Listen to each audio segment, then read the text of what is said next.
While in the same season, Hunslet found themselves relegated to Championship 1. New season, fresh hopes. And for these two teams, their dreams are still alive in October. And this year, the prize is even bigger. A possible tilt at Super League in 2015 awaits the victors. Welcome to Sky Sports coverage of the 2014 Championship 1 Grand Final live from Headingley Stadium in Leeds. And a look at the two sides will show no changes to the Oldham team that were victorious in their semi-final over York City Knights. Stephen Neal is at fullback. On the wings, Adam Clay and Dale Bloomfield, who has scored 19 tries this season.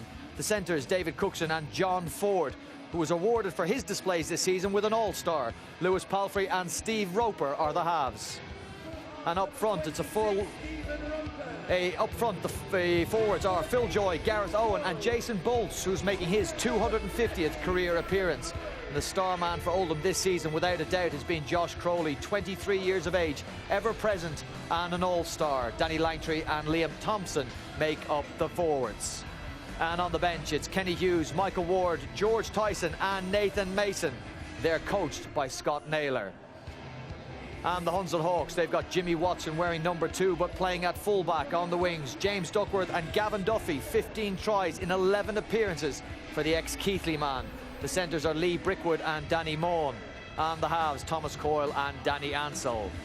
Up front is James Houston. David Marsh, the former Wakefield Trinity Wildcats man, did a decade at the Wildcats, then 7 years outside Super League, still going strong at 35 years of age. Another man that recently played Super League for the Wakefield Trinity Wildcats, Richard Moore, wearing the number 38 shirt. The back row is John Oakes and Aaron Lyons, with Luke Briscoe on loan from the Leeds Rhinos coming into their starting side. And there's a Leeds Rhinos connection on the bench with Liam Hood and Luke Hardbottle, having played for the Leeds Rhinos, starting on the bench in this game alongside Stuart Kane and Michael Halley. The coach, Barry Eaton. Well, the atmosphere building inside Headingley Carnegie Stadium. Short trip for the Hunslet Hawks fans, and not much longer trip for these Oldham fans that have experienced heartbreak over the years, lost their last 5 grand finals. It's been mentioned many times this week to their coach, Scott Naylor. He said there's nothing we can do about the past. The present, though, is all in our hands. Well, time now to go to your commentary team. John Wells, Paul Cullen, John Kieran. They're led today by Rod Studd. Thank you, Brian. As you just mentioned, this is a shot at redemption for the Oldham Ruffians, last year beaten in this final by Rochdale, 32 points to 18. But it's a long list of grand final failure for Oldham. Beaten in 07, beaten in 08, beaten in 09, beaten in 2010 and in 2013. As far as Hunslet are concerned, it's almost 15 years since they beat Dewsbury in what was the Championship Grand Final, but were denied a place in Super League. And back then, Barry Eaton was playing. Their coach for Dewsbury, our referee today, is Joe Cobb. Alongside me, Paul Cullen, John Wells and John Keir. John, the bookmakers having difficulty splitting these two sides. What's your take on what we're about to witness out there? Well, I think it's very, very tight indeed. There's two contrasting styles, really. The Oldham Ruffians really do carry the ball very aggressively in the forwards, and the look to their second row is Josh Crowley and Danny Langtry to dent them on the edges. And there's a little bit more expansive game plan from the Hunslet Hawks, ably led by David Marsh, and passing through Danny Ansell and Thomas Coyle. Absolutely fascinating, Rod, and just like the bookies, I can't split them. Well, it took a drop goal to split them when they met earlier on in the playoffs. That was on the 12th of September. The South Leeds Stadium. Hunslet had ground advantage but lost 25-24 to Oldham. And then Oldham beat York, and in the final eliminator, Hunslet then defeated the York City Knights. Gary Thornton, the York coach, despite finishing top of the league, despite being coach of the year, was then sacked. It's a tough game coaching, John, isn't it? It certainly is, yeah. There's no reward when you come top of the league and you end up with a P45, but that's unfortunate for Gary. But these two coaches, Barry Eaton and Scott Naylor, they'll be focusing on attempting to get into the championship and that tilt at Super League, which is promised next year. Apologies if you heard some industrial language coming from our pitch side microphone. Out there, Oldham then in the red and white hoops and the blue shorts, Hunslet in the green and orange from just down the road in South Leeds. And so you'd have to say, if anyone's got the home advantage today, it is the Hunslet Hawks. And my word, wasn't that a fantastic kick from Thomas Coyle? Kicked early in the tackle count tactics, very obvious from the outset. Not going to mix it too much in the middle. And Thomas Kohler has been a great player in his time. A very badly broken leg saw the end of his Super League career. And he's done remarkably well to get himself back fit and playing to this very standard. A very important cog in the Hunslet wheel. Yes, Paul, that broken leg was a couple of years ago now, wasn't it? 2012, and as you said, he's done ever so well to come back first with Lee and now with Hunslet. His brother James is out of action at the moment. There's a deep kick collected deep by James Duckworth for the Hunslet Hawks, and he'll run it back. Another riposte rod there, third tackle kick that time from Steve Roper. So obvious in the early stages, feeling each other out, trying to play for territory and just completing their sets. Well, Thomas Coyle we were talking about just a moment or two ago, and that kick away. Very, very close to touching the dead ball line. Yeah, I think that may well have been if the ball was moving, so he awarded the tap 20, so the referee got that exactly right. Here's a bit of juggling going on in midfield, and Crowley picks it up for Oldham, as identified before the match. One of the star men in this Oldham side, the two second rowers, Crowley and Langtree, have been two of their star men. Crowley found his way into the all-star team for the Championship 1. Yeah, Richard Moore there just trying to offload the ball there, and that's the first error of the afternoon. And interested to see whether Oldham, through Lewis Palfrey, will be able to take advantage of this.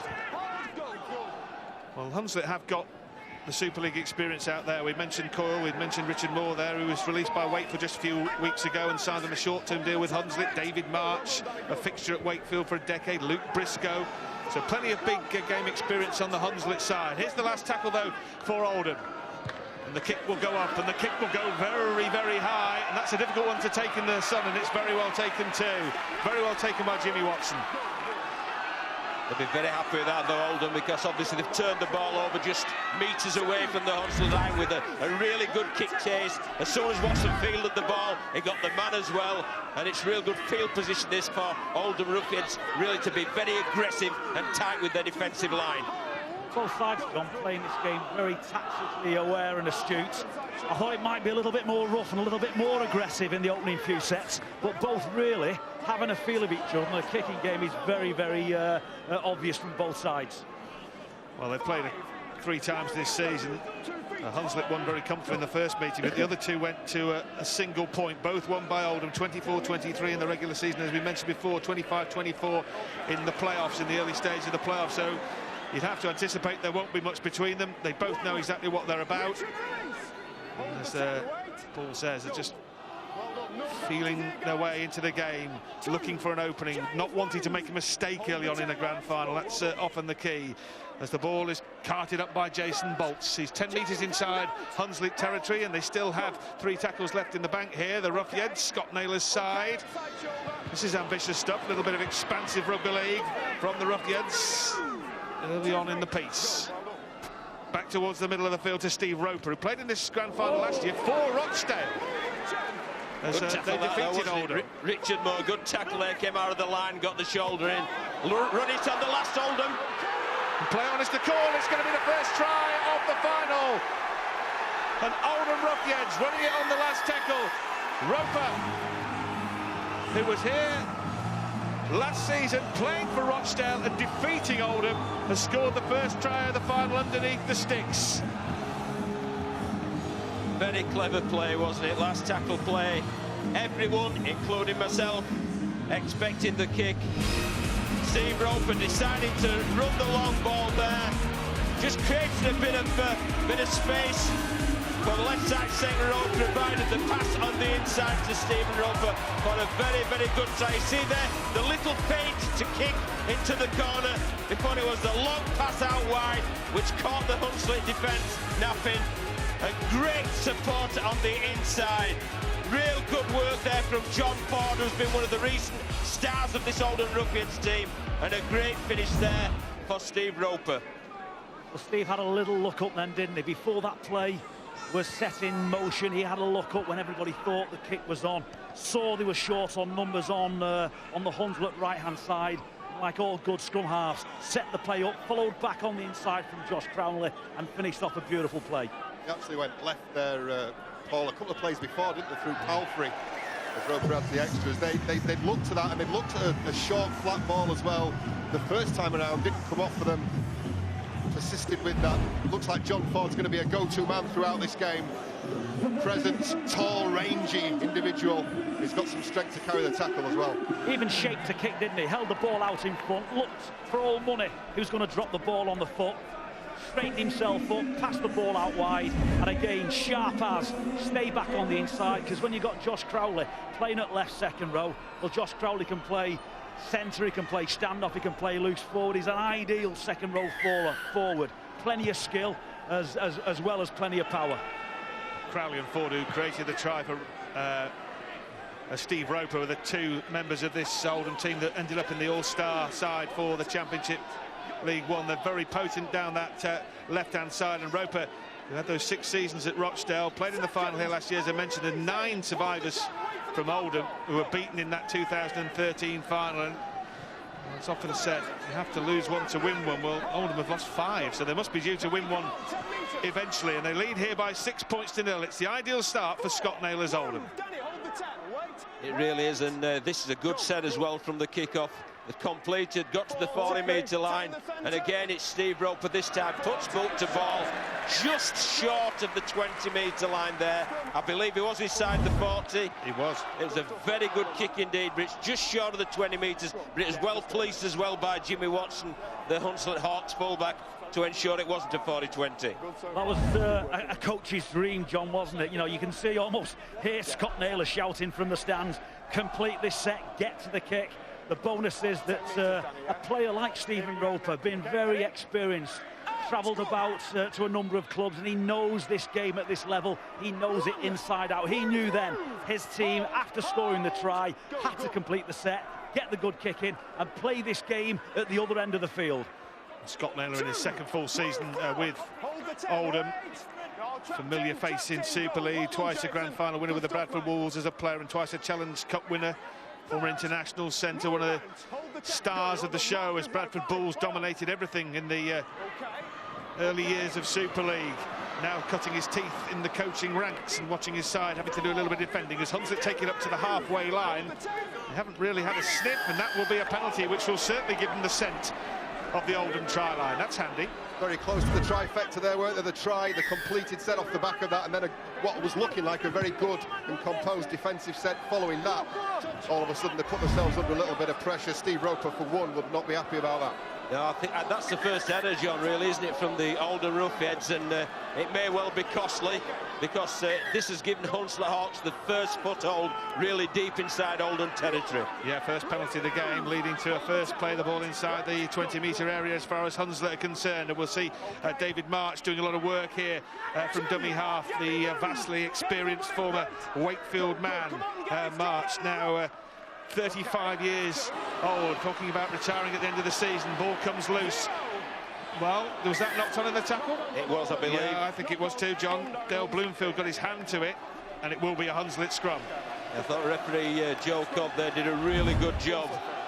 He read that the ball was played at, he read that it was played at and went forward, but he was just seeing whether Dale Bloomfield recovered the ball or whether Hunslet got the ball, and it would have been obviously back to 0. But right call, knock on. Good defensive decision as well. I know they got the start of that wrong, but John Ford again out the line saved what was a certain scoring opportunity. Under pressure now, though. Here's Danny Moore, the former Batley Bulldog, coming forward for the Hunslet Hawks. Now John Oakes. Oakes is within to a couple of metres here as he rumbles forward. Again, it's March coming in to direct the traffic and call the play. Spins it away to Thomas Coyle. Coyle finds Luke Briscoe, one of a number of Leeds men, or former Leeds Rhinos men, on the books of the Hunslet Hawks. They're nearby neighbours. And now it was Ansell taking the ball on, and they're still knocking on the door, Hunslet, trying to level the game after Roper's early score for the Oldham Roughheads. Little drop-off ball to Houston, and Houston has no problem getting within a metre or so of the line. Last tackle then for the Hawks of Hunslet. There'll be a floated kick to this near side. Well, it's got loose, and Mon! Well, he's dropped the ball. Oh, dear me. Danny Mon there, a definite opportunity to possibly level the scores of the first try. A lovely little kick there, competed for by both Adam Clay and James Duckworth. Ball came free, play on, and that's so near a half chance. See there, it came off the Oldham player, Danny Morn in possession. If he'd have plunked that over the whitewash, they'd have been in for 4, but unfortunately for coach Barry Eaton, they weren't. They knew coach it was Barry Eaton. Side staged a memorable comeback at York last weekend to reach this final game when they came from 12-0 down at half-time against the City Knights. Superb stuff, the comeback led by Liam Hood, the substitute hooker off the bench, who's heading for Salford in the Super League. Looked a real star turn for the Hunslet Hawks, and they'll be able to utilise him again off the subs bench. Richard Moore doing some hard work in that front row. Coyle drops it off. Again, it's James Houston. Houston again. This is a real set of pressure now on Oldham, because this is the 4th set for Hunslet from that penalty they got on the halfway line, and then the couple of knock-ons as well from Oldham. Last tackle then. Can they hold out? Can Oldham hold them? Little kick through this time from Danny Ansell, and they may be able to force a goal line drop out here, and they will do, because there's a smother tackle, a gang tackle, and it forces another set for the Hunslet Hawks. Yeah, they're building some really good pressure under the Hawks there. They got this set from that first knock-on from the kick, and then at the end of that set, lovely little kick dribbled into the in-goal, which Stephen Neal had to defuse, attempted to get out of the in-goal area, failed, and it's set number 5, Rod, I believe, on the bounce for the Hunslet Hawks. Well, that kick is shanked just a little bit, but it's managed to get up to within 30 metres of the try line. It wasn't the best goal line dropout that we've ever seen, and it means this next set from Hunslet is starting in and around the 20-metre area, and this pressure is starting to mount as John Oakes rumbles forward. March going from dummy half here, spotted half a chance, may be able to get there. Dayton March is very close to the try line. He's within inches if he's not over it. He's held up, knocked down just an inch or two short. He did ever so well. He was very close to a crucial try which could have levelled the scores for the Hunslet Hawks, and Oldham's petrol tank will be running very close to empty here. Got them short side here, Rod, if they want them. Very slow play the ball, and that was enabling Oldham to smother at the play the ball area, and this is the last tackle in this set. Can they force yet another one? A kick that's high, a kick that hangs, and it's well claimed by Oldham, and that will be another dropout, though. It was taken from the field of play into the in-goal area, according to referee Joe Cobb. I think he may want to have a look at that, actually, and check exactly what happened there, but that was his initial ruling. Well, they're building pressure, building it very well. Kick lofted superbly. Oldham up. Caught in the in-goal. He's jumping from the field of play, landing in goal, Stuart. Yeah, that's right. Two checks. He made his call. He read it right. The video referee looked at it twice, and they got the decision right. So we carry on with the goal line dropout. Thank you, Stuart. Good afternoon to you down there, by the way. Paul. Just like to see from Hunslet now. I think they've been a little prescriptive in the way they've gone about the business, and I can understand that early on in a game. But in half-backs, Thomas Coyle and Danny Ansell, what I'd like to see now is a little bit more direction. They've gone to the kick, we've seen that. They've gone to an easy pass. If I think Coyle and Ansell straighten up, set the line on personally, I think we'll find some holes around A and B defenders. That's the first and second defenders at the ruck. There's got to be holes there if they straighten up. David March feeds Thomas Coyle to move it from left to right this time. And this time they can't find a way through. Josh Crowley putting in some good work defensively. March once more, a kick which was a little unexpected and maybe a little unrehearsed, and it certainly didn't fool the Oldham defence, and they can deal with that. And finally the siege of the Oldham try line comes to an end. Yeah, well done to the Ruffians there. They really did earn the money there defending, but goodness that's me, a big error from Phil Joy. Really is the last thing they needed after all that defence was to come up with an error 10 metres away from their own goal line, and they really are under more intense pressure. A soft error, no real pressure, just poor skill. A case of despair for Joy, John. Very good. Is that the first of the day? First of many, I'm sure. I've been working on those. They've put themselves under all kinds of pressure. Great start from them. What I like to see about the Hunslet setup in response to what you were saying earlier, Paul, they're finding extra numbers. They're loading up one side of the field rather than very easily. The great organisation seems to be that last couple of plays that's letting them down at the moment. You're right, John. They do operate with good shape. You can see the half-backs managing people where to stand and what to do.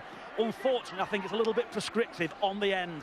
If the half-backs straighten up, I think they can find holes somewhere in that Oldham line close to the ruck. Well, Danny Morn is clearly a go-to man. The big centre used to play with John Keir's Batley Bulldogs, and robust centre to say the very least. Coyle again, and again he'll just drop it off to John Oakes. He's put in a big shift with the ball in hand in the first 15 minutes of this game, the big prop. March to Coyle again. Coyle is 10 metres out, running from left to right. Well, they're getting a right old mix-up there. Oldham wanted an obstruction. It wasn't forthcoming from Joe Cobb, and he was right on the spot, and he was right. No one was obstructed. March, that's spilled by Coyle, and effectively 6 consecutive sets on the Oldham try line have come to nothing in terms of points. And they'll be relieved it's a scrum, Rod, because they can get some oxygen into their lungs, and hopefully their big focus will be on completing. But I'm with Paul Cullen. I think the most dangerous Hunslet looked was when David March picked up and scooted. And the using the passing game from the half-backs, Thomas Coyle, they came up with the error, and Oldham really have been let off. I think psychologically Oldham can take a lot of credit from what's just happened in the opening few minutes of this game. Hunslet have thrown everything at them, not really the kitchen sink. I think they've got a little bit more to come, John, but no, if you've got 5 or 6 sets of 6 on your try line and you're holding out, then you're going to grow a leg or two. You're really going to get some confidence that you can defend anything the opposition throw at you. Stuart, would throwing the kitchen sink result in a penalty? I think it probably would in that case. John? I think Hunslet, and as I say that to give away a penalty, I think it's David March, isn't it? Fiddling in around the ruck. I think they'll be looking very composed, actually, both sides of the ball. Yeah, most definitely a penalty there. Second effort from David March, trying to slow the play of the ball down, stop the Oldham player playing it quickly, and rightly a penalty. But the stat came up early, 84 tackles Oldham had made already with no misses. That's a fair defensive stint in the first 16 minutes or so. I should say so. Now they've got the ball back in hand, though, and they've scored the only try of the game. Steve Roper got it in the 5th minute, and he converted it too. Came down Oldham's left-hand side. Good work there from John Ford and from Josh Crowley, their 2 star men down the left-hand side. And it would be ironic if they could withstand 6 sets and then just break away and put another 6 points on the scoreboard. Remember, the prize is a place in the Championship next season, and there's some big names in the Championship, like the Bradford Bulls, London Broncos, relegated from Super League. Featherstone will be in it, Halifax will be in it, Lee Centurions will be in it. We'll see Lee and Featherstone in the Championship Grand Final after this game has finished. Kick off at 7 o'clock in that one, as Liam Thompson takes it forward for Oldham. This is the final tackle on this set. Gareth Owen spins it to this near side to Danny Langtry, and now with the ball in hand for David Cookson, and that is the last tackle, though. They've run down a cul-de-sac into a blind alley and have had to park up 2 metres from the Hunslet try line. Poor play on behalf of the Oldham Ruffians, because both half-backs in Palfrey and Roper were set. Big shift on the left-hand side. That's how it looked. For some reason, it spun at dummy half and went back on the short side. And if you do that, you've really got to come up with a play. Turn the ball over far too cheaply. That said, where they found themselves on the short side still required a great tackle from Jason Bolts, the prop forward. They got back, wrapped up that ball and prevented any further threat from Langtry.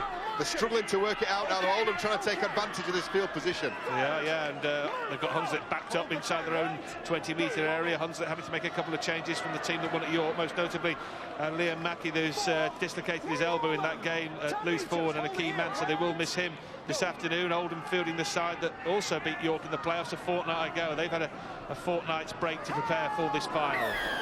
That's a penalty. That is a penalty, no question. Yeah, leg lift, never mind above the horizontal. I think it went above the shoulder. You simply can't come in as like you're deep underneath. You do have a real responsibility, in there, number 30. If you're getting 2 arms around one leg and throwing that above your shoulder, you're due a penalty at the very, very least. And I was just about to say, been quite pleasantly surprised about the honesty in defence. There's not much catch and cuddle. It's not the WrestleMania that we're quite used to. They tend to just hit quite straight and take the man down and release, I think, quite efficiently and quite professionally. Hunslet on the attack again, as they have been for much of this half, as we approach the halfway point in the first half of the Championship 1 Grand Final. But all the points have gone to Oldham. They have 6, Hunslet nothing. And now it's Oakes again for the Hawks. He's been the go-to guy. David March comes in, acting halfback. They shift it from left to right. Houston puts it out to Coyle. Coyle moves it forward once more, this time to Aaron Lyons. Lyons offloads in the tackle. They're examining the defence here, and doing the examination is Jimmy Watson. And Watson's to within a metre of the line. A little grubber through this time from Danny Ansell, and they appeal for a try. They claim the try. Is it a try? That's a try, Ron. I thought it was. That's Joe the Cobb try. wants to check, though, with Phil Bentham, the video referee. Saw no problems with that, Ron, at first glance. Looked like a fumble in defence. I think that's what they're looking for. He certainly spotted a knock-on by Oldham. That's what he referred it to, what happened after that. So first of all, it's from a kick, so we check to see they're all onside. All the players outside and chasing are behind the ball. So we just get through. It's actually touched by Oldham, but I think it goes backwards. And it goes backwards again. He doesn't ground the ball in the in-goal area, so the ball's still live. It gets grounded by Oldham, so that'll be no try. I think you can probably say that he's deliberately grounded that ball, so this should be no try and goal line dropout. And it is no try and a goal line dropout. Before Danny Ansell could get to his own kick. Did really well there, didn't he, John Ford, I believe it was. Yeah. Great presence of mind there and reaction just to ground the ball before Ansell came in for what he hoped was a 4-pointer. And the video referee, Phil Bentham, coming up with the correct decision. Third goal line dropout forced by the Hunslet Hawks. We'll see if there's a change of tactic now, Rod. Hunslet have had 20 minutes, I think, virtually attacking the Oldham try line. And again, just to reiterate, they are a little bit prescriptive. The ball is going wide on set plays, and I really do think they'll make a break when they do things like that. Probably with a little bit more purpose. Thomas Coyle straightening up and going directly at them. Well, March trying to get to his feet. He wasn't being allowed to do so, but the referee happy to wave play on as Danny Ansell comes forward, and he's got Jimmy Watson. And Jimmy Watson's going to crawl over the try line like a child in a playpen. He crawled over the line. He's got the ball down. But Joe Cobb wants to have another look. He's saying there's a possible obstruction. Jimmy Watson thinks he scored his 16th try of the season, which could potentially level the game. But the question is, was there an obstruction in the build-up? I didn't see much of an obstruction there. I think the defender's gone through to the Hunslet player there, so I think that's play on. Then for me, you just go down to the grounding. Does he get the ball down okay? Still in possession of the ball. Oh, I think it's come loose on that one. I think he's actually lost the ball on the way through. Certainly from that angle, you can see there's a lot of space between the hand and the ball on that angle. Whether something else will tell us different. Still in possession of the ball. Well, it's actually knocked out. Knocked out by the Oldham player, but I think you'd probably call that as a loose carry, as it happens in the tackle. So I think this will be no try. OK, here we go then. And it is no try. I think you've got to give a little bit of credit to the fullback there, guys. I think Stephen Neal's done extremely well. He's got his body in front. That would have been a try for all money had he not been exactly where he was in that position. I think he knows the significance of that, but this has been a huge investment in the defence for the Oldham Ruffians. You just wonder how much that's going to take out them the back end of the game from the hour point onwards. Well, Phil Bentham had a very busy night on Friday night, officiating Wigan against Warrington in the Super League play. He's had a very busy afternoon already. I think he came here expecting a nice quiet Sunday afternoon, Stuart, and he's already been employed on 3 occasions. Well, he will be, and he'll be a happy man because he's just been voted the referee of the year by the RFL match officials. So congratulations to him, and let's hope he has a quieter rest of the afternoon. 3 cheers for Phil Bentham. As the kick comes deep from Oldham, and it's all split the fullback and the winger, and it's collected by fullback Watson, who thought he'd just put the Hunslet Hawks on the ball, but was just literally inches away from doing so. Got the ball, hasn't he? Time off. Yeah. The back three for Hunslet, Duffy, Duckworth and Watts have been renowned towards the end of the season. Now they've got the sets going forward. You see there Gavin Duffy, the former Keighley player. No, it's a leg injury. Yeah, have a look at his knee. Oh dear. Well, it was a horrible double injury, isn't it? There's the head here, which is, and then the knee, John, as you rightly pointed out. Yeah, absolutely horrible. Very painful position to find yourself in. There's nothing much you can do when you find yourself in those situations. You just got to wait for the pressure to come off from the tackler and the foot to come round. Well, he's up, John. He's doing very well to be back on his feet. He is. He's back on his feet. He's looking to play the ball. Goodness me. And he's got the physio's giving him a thumbs up. He lost his studs in the grass and his left knee just hyperextended. He's done remarkably well. Not only did he get that, he caught one on the side of the head as well. Well, that's toughness, isn't it? From Gavin Duffy. Well, Gavin Duffy's won this Championship 1 grand final on 2 occasions with Keighley, one of those against Oldham. 15 tries this season for the Hunslet Hawks, but that was tough. That was an Iron Man. Now David March breaks through for Hunslet. Options either side. This is a try. This is a try for Jimmy Watson. Chalk this one up. That's a try. He was denied a couple of minutes ago, but David March burst through and found the speedster Watson, who skated away for his 16th try of the season. And Hunslet, after the goal kick, will be back level at 6 apiece. And that was a very, very good try indeed. Paul Cullen talks about playing direct, playing at the line. And that's exactly what happened in this play. It's Coyle, took it right to the line, engaged the defender, released David March, and he sent the ever-supported Jimmy Watson, the fullback, through on the inside. But it's outstanding pass here from Coyle. Just sucked the defender in, released David March, showed all his experience there, throwing the fullback Neil towards him before releasing his own fullback, Jimmy Watson, on the inside. A case, Paul, of cumulative pressure, too much on the defence, eventually grinding them down. So much pressure, so many sets. Absolutely, Ron. And also a different field position. I thought when they were at top end, it was too prescriptive. They were going off set calls and set plans and not really working out where the defenders were and possibly weren't, more importantly. With that, Thomas Cole, who's also played as much as a dummy half at hooker as he has as a scrum half, had a look up, just steps inside on unders play to an inside shoulder. Beautifully scripted play, fashioned by his skill and his knowledge of the game at a much higher level. I mean, the legs might not be as quick these days, but the brain's just as sharp. Let's talk about the finish as well from Jimmy Watson. I think the starting point, as he has been for much of their attacking football, is floating in and around the ruck, right behind the guy who's playing the ball. It's a dangerous position to be if you're not prepared to push through. He obviously is, and he's got the rewards. They went close a minute ago. March converts. Watson 6 tries in his last 6 matches, and David March, one of the great stalwarts of Super League in the early stages of the competition, one of the great names at the Wakefield Wildcats, a decade down at the Wildcats. And that was quality, wasn't it, Rod? Yeah. It really was Super League quality. The way, again, David March might not be as fit and as quick as he has been previously, but what's between his ears is still there. And that was a tremendous 2-on-1 piece of play where he dragged the fullback away and released his own supporting player. Good try. He's talked about calling it a day at the end of this year. I don't know if he will. I mean, it's only so long the body can stand, and now they've spilled it coming away from their own line. That's an error that we see many, many times. The team that's just scored, spilling it on their first exit set, and this could put them in trouble here because Palfrey has got Oldham moving again. This is a chance they wouldn't have expected to have. They've just conceded, kicked off, regulation kick-off, and they couldn't deal with it. The Hunslet Hawks spilled the ball. It's Danny Langtry going very close to the sideline, and he spilt the ball, and Hunslet have got away with it. They really have got out of jail there because they were in a mess of their own making, and Oldham handed them the ball back. Oldham bombed a couple of plays now on that right-hand side. If you're going to go there as a set-up play, well, simply do that. Go there and set up.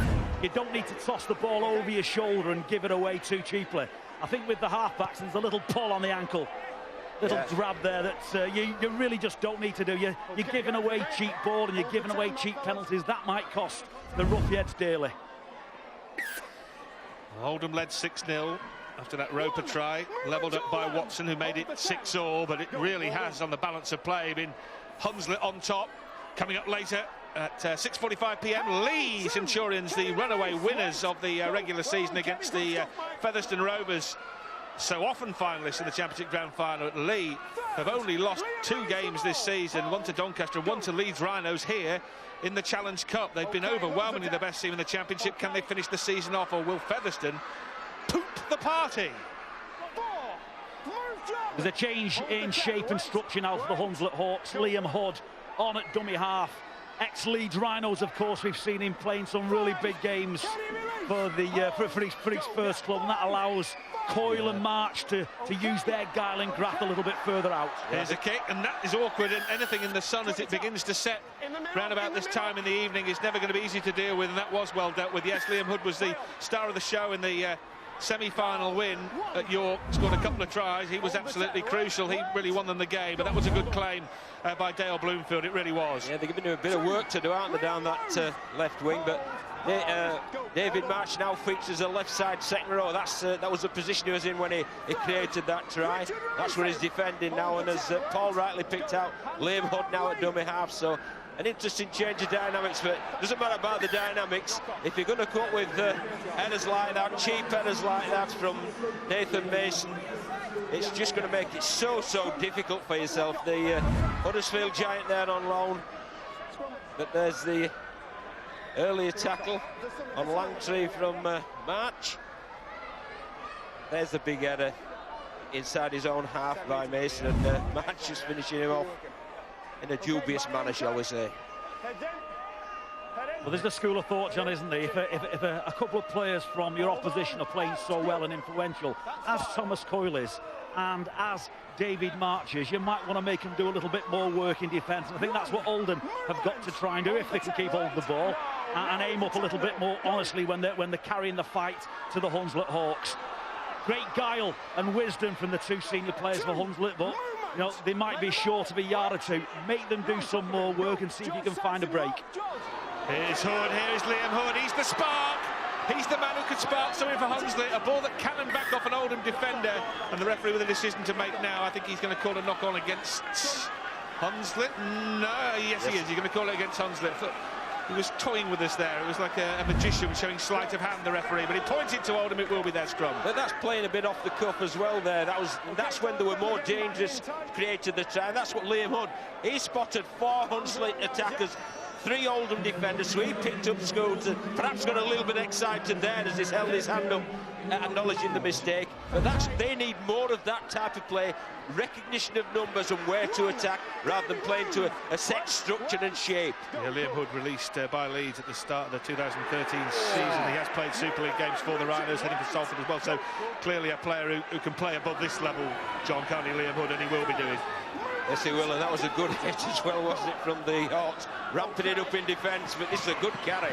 Yeah, it's Crowley again. He's really the go-to man. He's the danger man for Oldham, and everyone knows it. Robust second rower, really carts the ball up with some venom, and can offload and can pass a ball as well. Dangerous man, no question about that.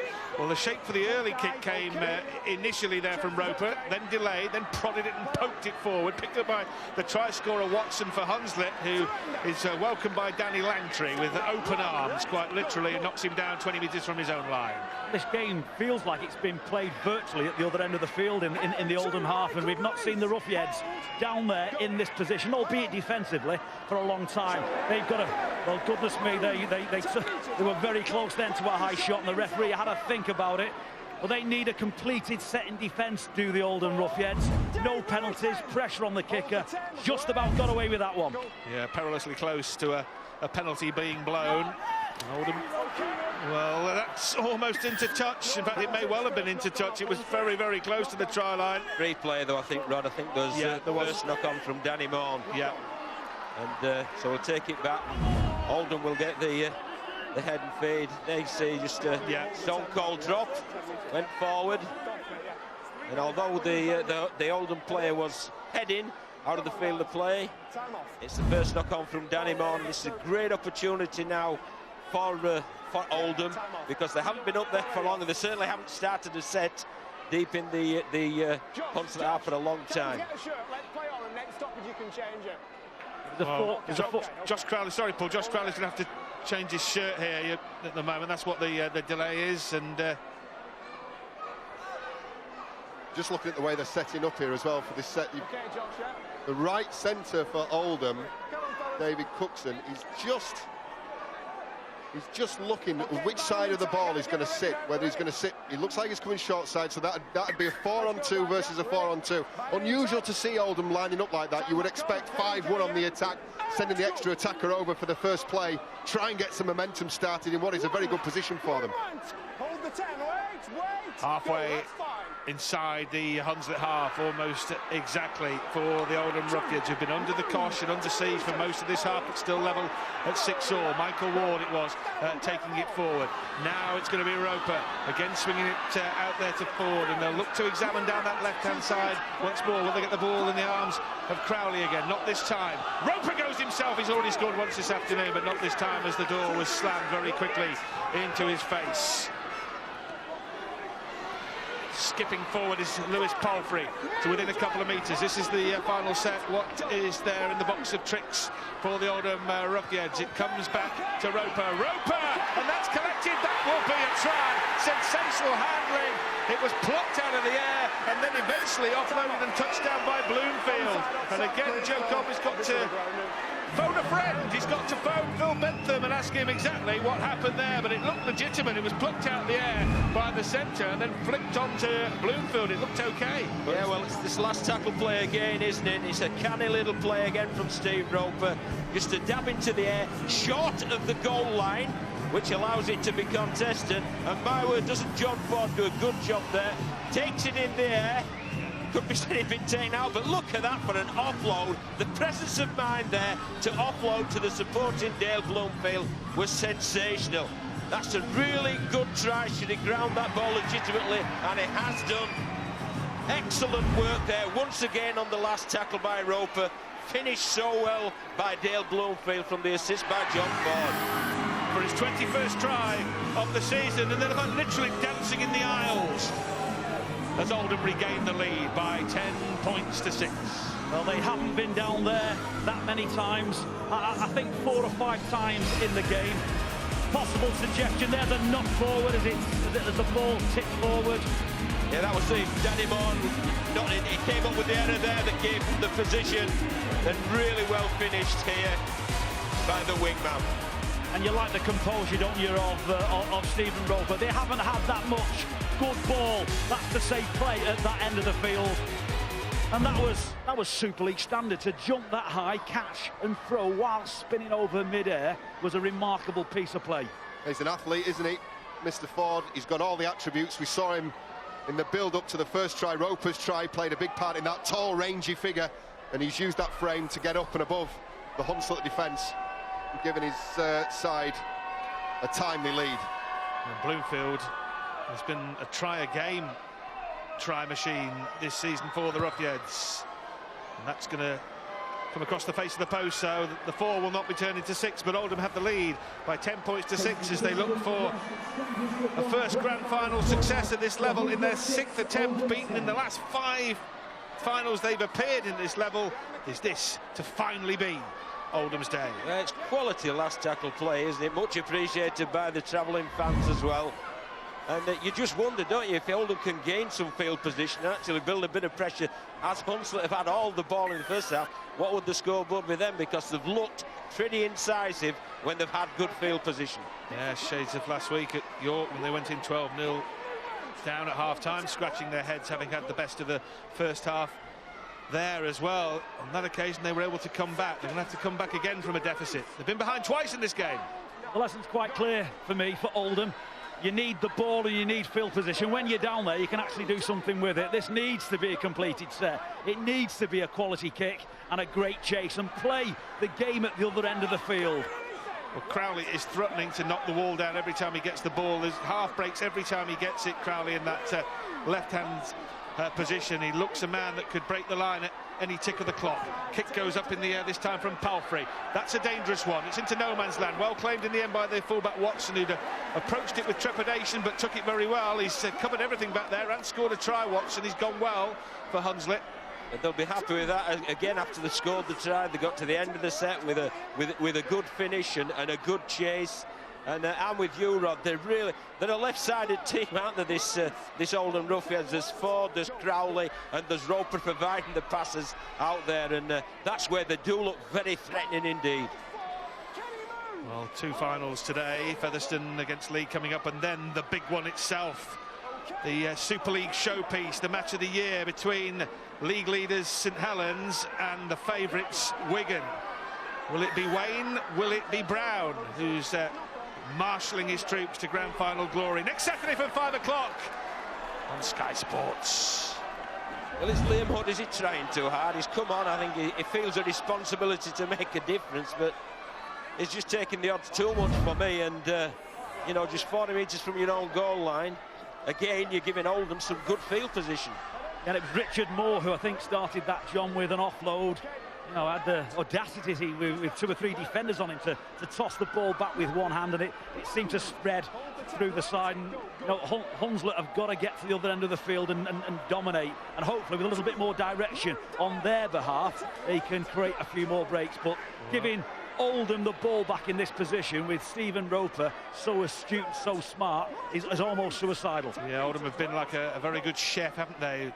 No ingredients, but they've made a meal out of it so far. They've made something quite tasty from very little ingredients, John, have they? A few crumbs and they've rustled something up for us. We like that, Rod. That's a good analogy there. We like that one. Well, here's another bit of chef's delight there on the left side.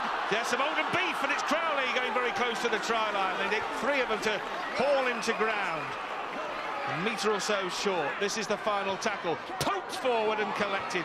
And he's doing ever so well at the back there, Jimmy Watson. He's reading everything well and he's collecting everything very well. Great kick pressure by Liam Hood there. They were really under the pump, the Hunslet Hawks. Great effort to get off his line and put Steve Roper under some kind of pressure. The kick probably a 6 or 7 out of 10 when it would have been a lot better had it not been for that effort. 5 minutes to go to half-time in the Championship 1 Grand Final. Oldham up by 4. They led 6-0 at one point. Hunslet pegged them back. Hunslet have bossed proceedings for much of the first 35 minutes, but haven't been able to turn pressure into points. They trail by 4. March, who created the try that Watson scored for the Hawks. Here's Hood. Hood puts boot to ball. It splits the 2 Oldham defenders. It's right between them. It's a good kick, and it'll force Oldham back right onto their own try line as the ball is brought away by Bloomfield. And Bloomfield not afraid to take the tackle as he's knocked down by 2 Hunslet Hawks. Oakes and Houston making the tackle. His fullback's impressing me, this Stephen Neal there. I think he's done good with his defensive duties, and he looks a handful when he gets into dummy half, and an error there. A man we've been waxing lyrical about, Josh Crowley there, who's caused all sorts of trouble, but really...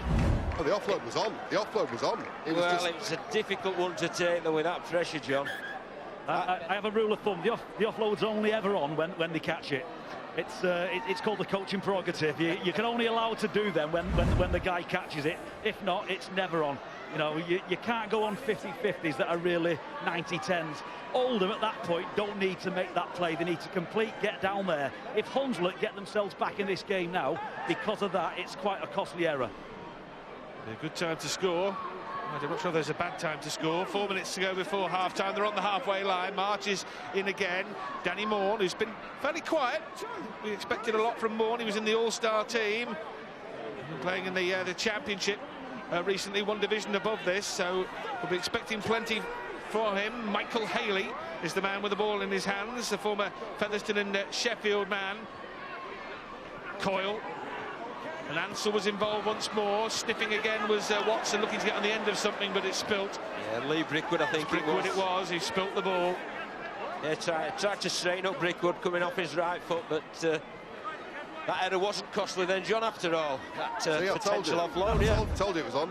Well, executed, that's all. Without that movement forward from either the dummy half or the scrum half of standoff, I think Hunslet are quite easy to read, because Oldham are just staying in the line, holding off, backing off, and solving anything that gets thrown at them. I think Hunslet will really shake this up. They've now got a chance. There's a knock-on. They'll get head and feed. They should get the ball back. Go straight, and you'll cause Oldham problems. Well, a few handling errors creeping into the back end of this first half. And Oldham have made a couple in their own half here, haven't they? And that just invites pressure. You're just leading with your chin if you keep doing that.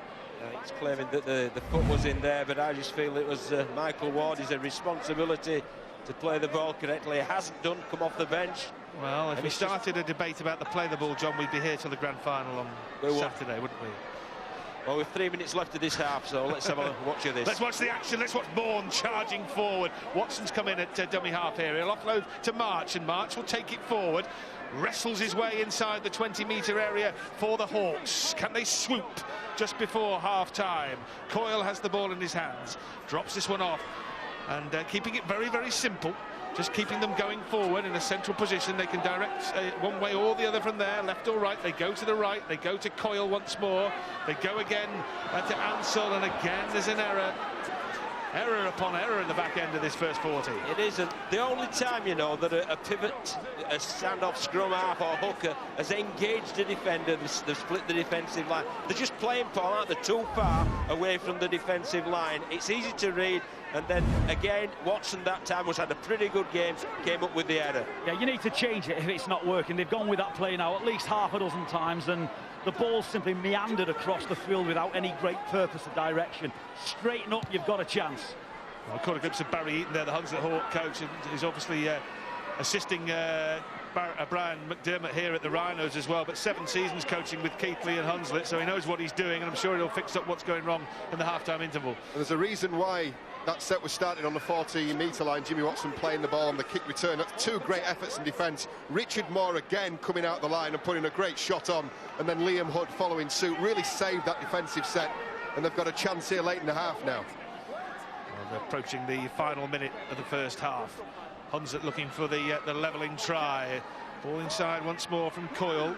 Looking to examine this defence. It was Houston who was knocked down. That's a pass that's gone behind everywhere. It's picked up by Moore, but he had to go into reverse before he could find first gear again, and he now moves to within 40 metres of the try line. They're a long way away. This is possibly their last play of the half, so they try something expansive. They try something a little different, and March chips it forward, and in an end it is gathered by Oldham.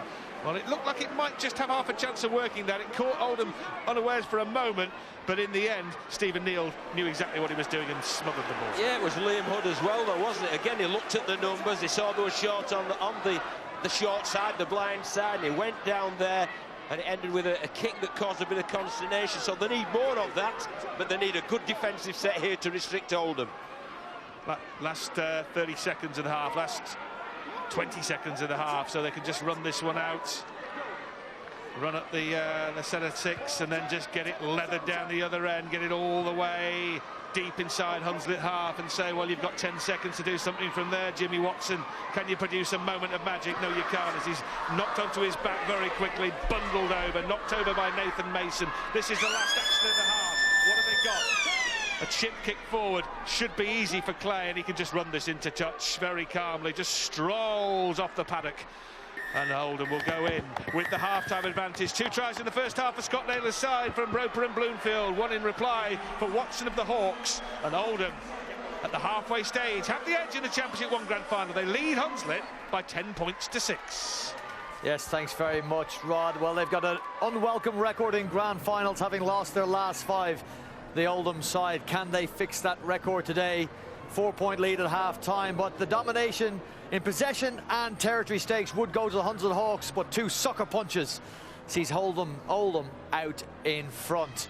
Join us shortly for full first-half analysis from what has been an absorbing Championship 1 first half.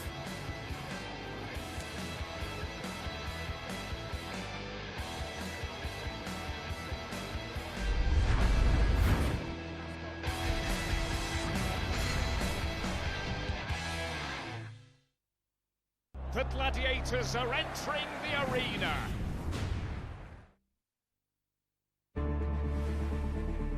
Sky Sports, your home of sport. Whenever you want, wherever you are.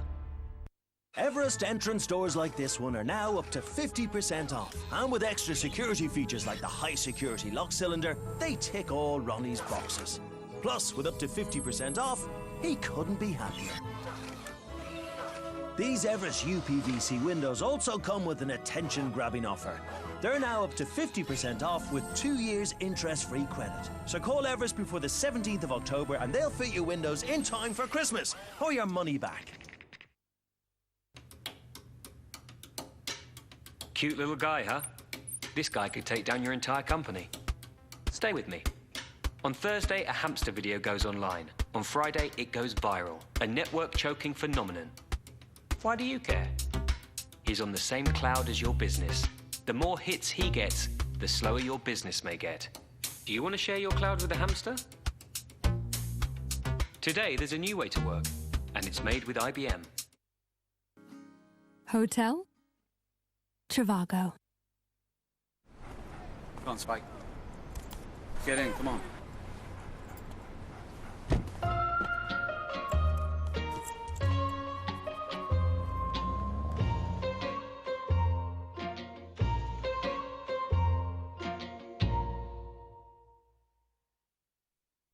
A message from Hive, the little miracle that lets you control your heating from your phone. You're sure to love giving your heating a tweak while conquering a small peak, or flicking on the hot water whilst whizzing around with your daughter. 'Cause with Hive you control your heating from your phone. You love nudging down the degrees while you and Gran are swinging through trees, or switching the heating on while racing your mate Swift John. 'Cause with Hive you control your heating from your phone.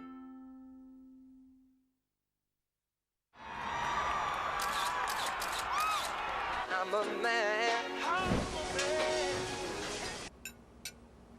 Oh, but what does it do?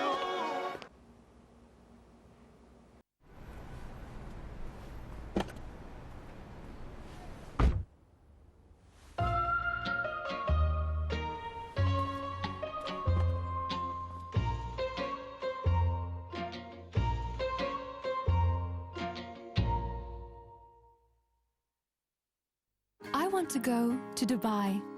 Hotel Trivago. Watch Sky Atlantic on Sky Go. Keep your enemies close in the final series of Boardwalk Empire on your tablet. I will not rest until I see you in your graves. Follow those left behind in the leftovers with your smartphone. We still wonder where they went and why. And examine the nick on a laptop. More has been learned in the last 5 years than was learned in the previous 500. Stories that stay with you on Sky Atlantic whenever you want, wherever you are on Sky Go. The gladiators are entering the arena.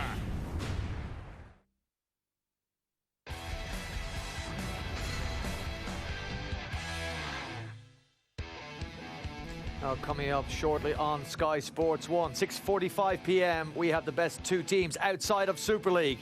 Leigh Centurions beaten only once all season in the league, taking on Featherstone Rovers. Can Featherstone dent Leigh's bubble?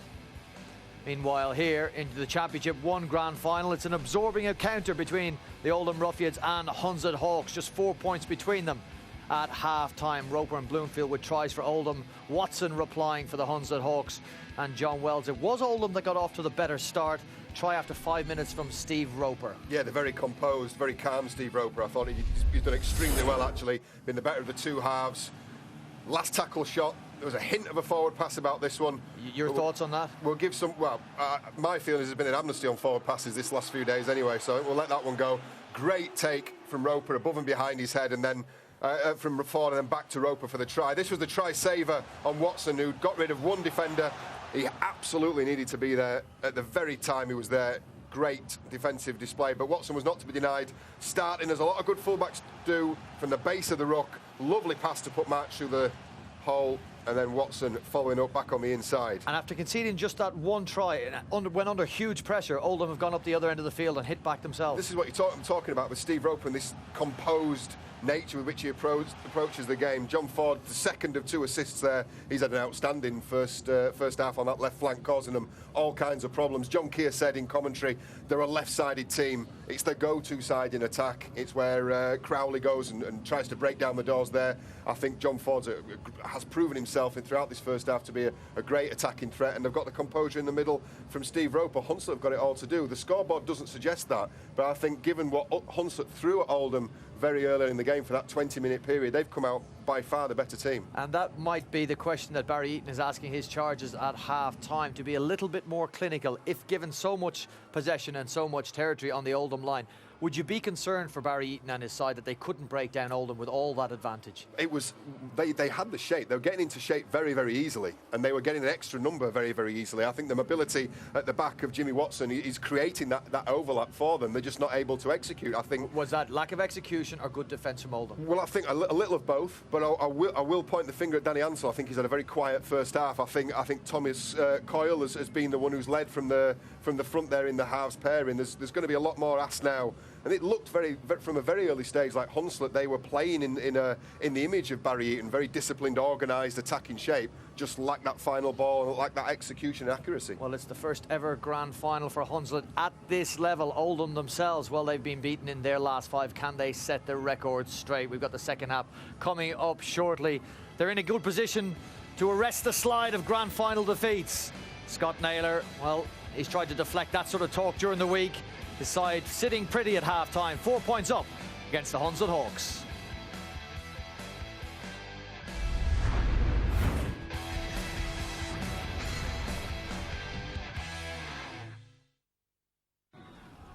Has he got downward pressure? I think so.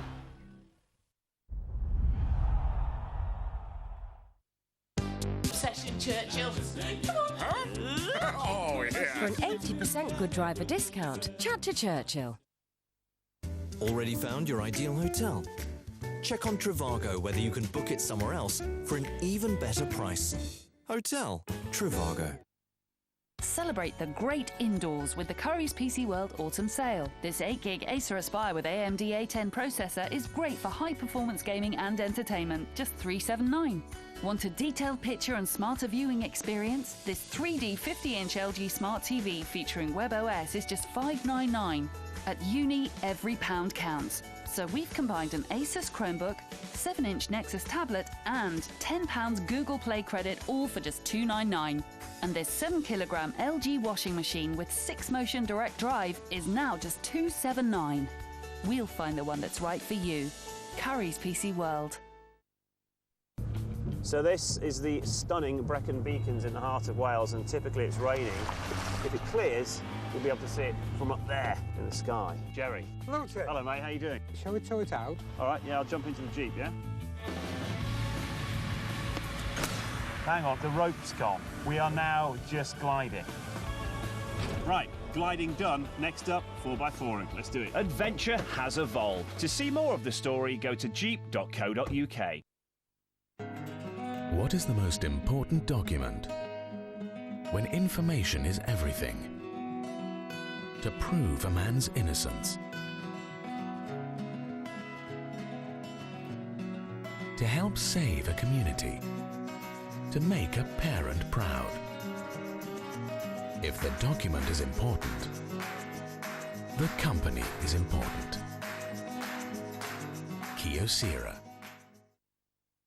The Upholsterer, just one of the many people behind every DFS sofa. And until Monday, there's at least £500 off every sofa in our studio collection. Like the Vine sofa, now just $299. There's also 4 years interest-free credit with no deposit. But hurry, savings end Monday. DFS.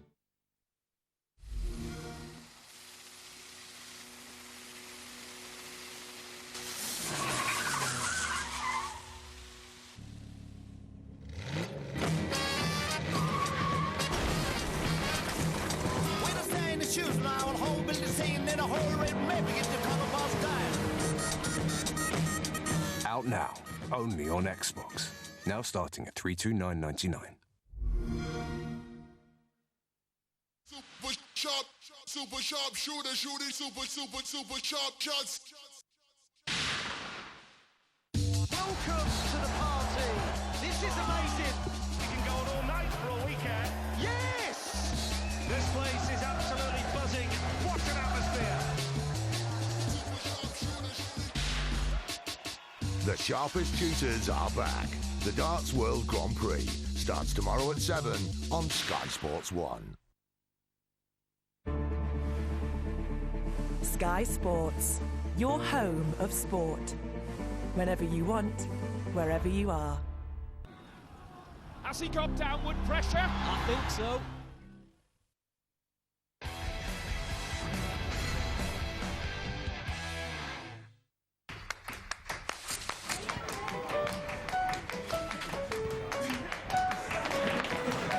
It's been a long journey. There's been joy for some, pain for others. It's been a journey, all right.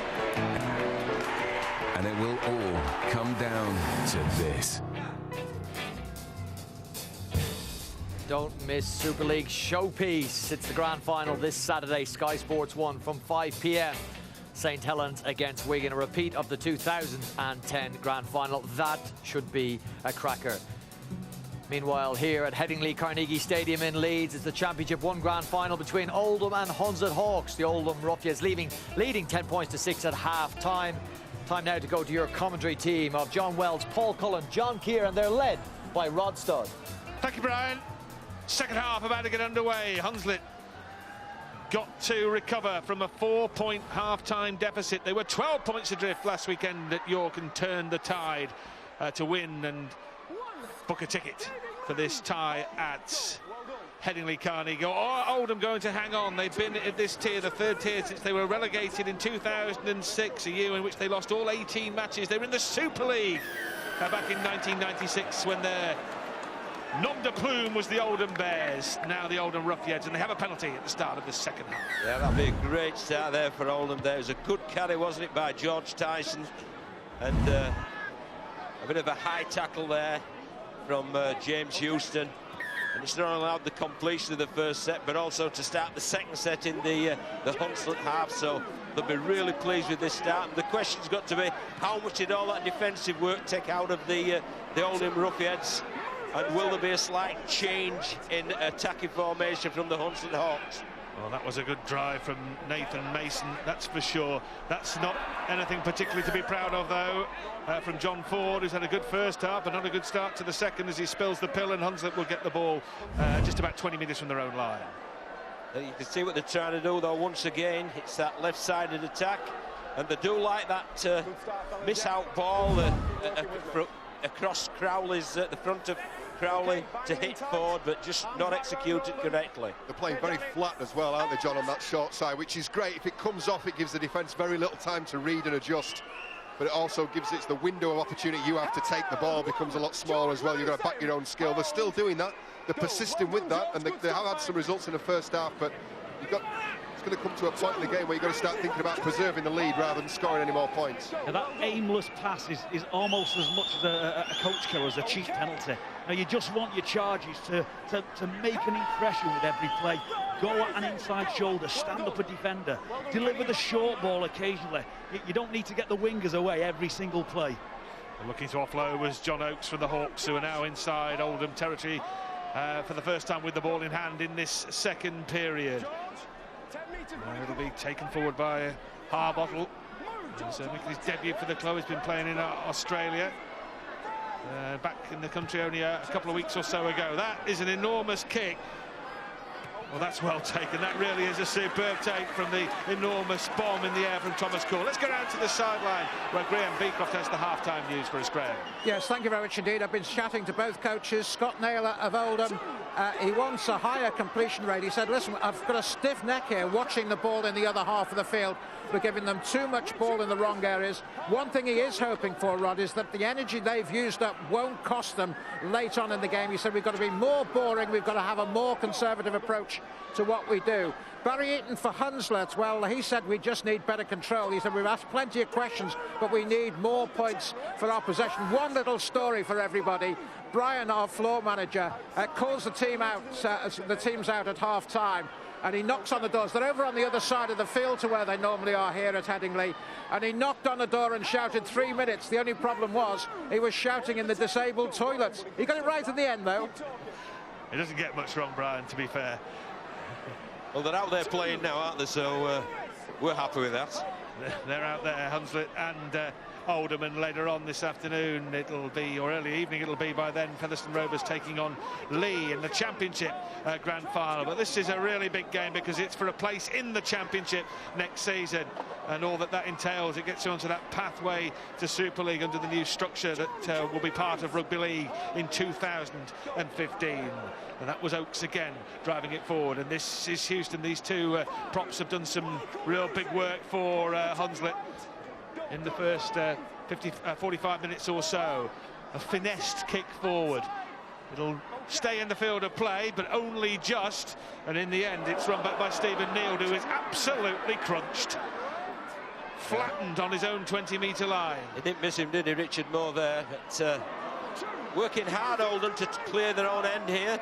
Trying to play the ball quickly. Adam Clay in there scooting from dummy half. Well, we heard from Graham that Scott Naylor has called for more boring play in the second half from Oldham. Hunslet need to be more creative. They're chasing a deficit, but it's only a single unconverted try between the teams. And remember, the last 2 matches they played, there was only 1 point in it in Oldham's favour, so we're not expecting a landslide by any stretch. Last play for the Ruffians. They go to the air. It's too deep. It should be easy for Watson. It should be easy for Watson. It is for Watson. Socks round his ankles, a la Josh Charnley as he comes away. He's scored the Hunslet try. He's knocked down 10 metres outside his own 20-metre area. Now the ball is in the hands of James Duckworth, who's being driven back and get back inside the 20-metre. Oh, he wrestled his way out, but play the ball is the call from referee Joe Cohen. Marks has gone through a gap again. He's looking for support. That's a great ball inside. That's a tremendous ball. It'll be racing away for Duffy. And Duffy is knocked down 20 metres from the line, but they've got options now. March with his ball in hand. It'll find its way out to Lee Brickwood, and Brickwood is knocked down 5 metres out. Oldham's defence is back, but is it back enough? No, it's not. That'll be a try for Duckworth. Duckworth has gone over in the corner. James Duckworth has levelled the match. It all came from the break on the halfway line, and in the end they were very, very patient. They didn't throw the ball around willy-nilly. They were patient, they were calm, they played a couple of tackles and worked the opening John, and Duckworth has gone over in the corner. Well, that was a great passage of rugby league, to tell you the truth. First of all, it was a lovely little break. It was Thomas Coyle picked up from dummy half, kept his head, kept his composure, released the wingman, but what good scramble defence, and you're thinking, Oldham, look how hard they're working. They then defuse the situation, but once again, Liam Hood is seizing on the short side. He just sees that little bit of space, and he picks up and releases James Duckworth to score in the corner. Once again, great work from dummy half Coyle, playing direct, but also great vision from Liam Hood using that short side. Oldham, unfortunate victims of their own enthusiasm in defence, if you like.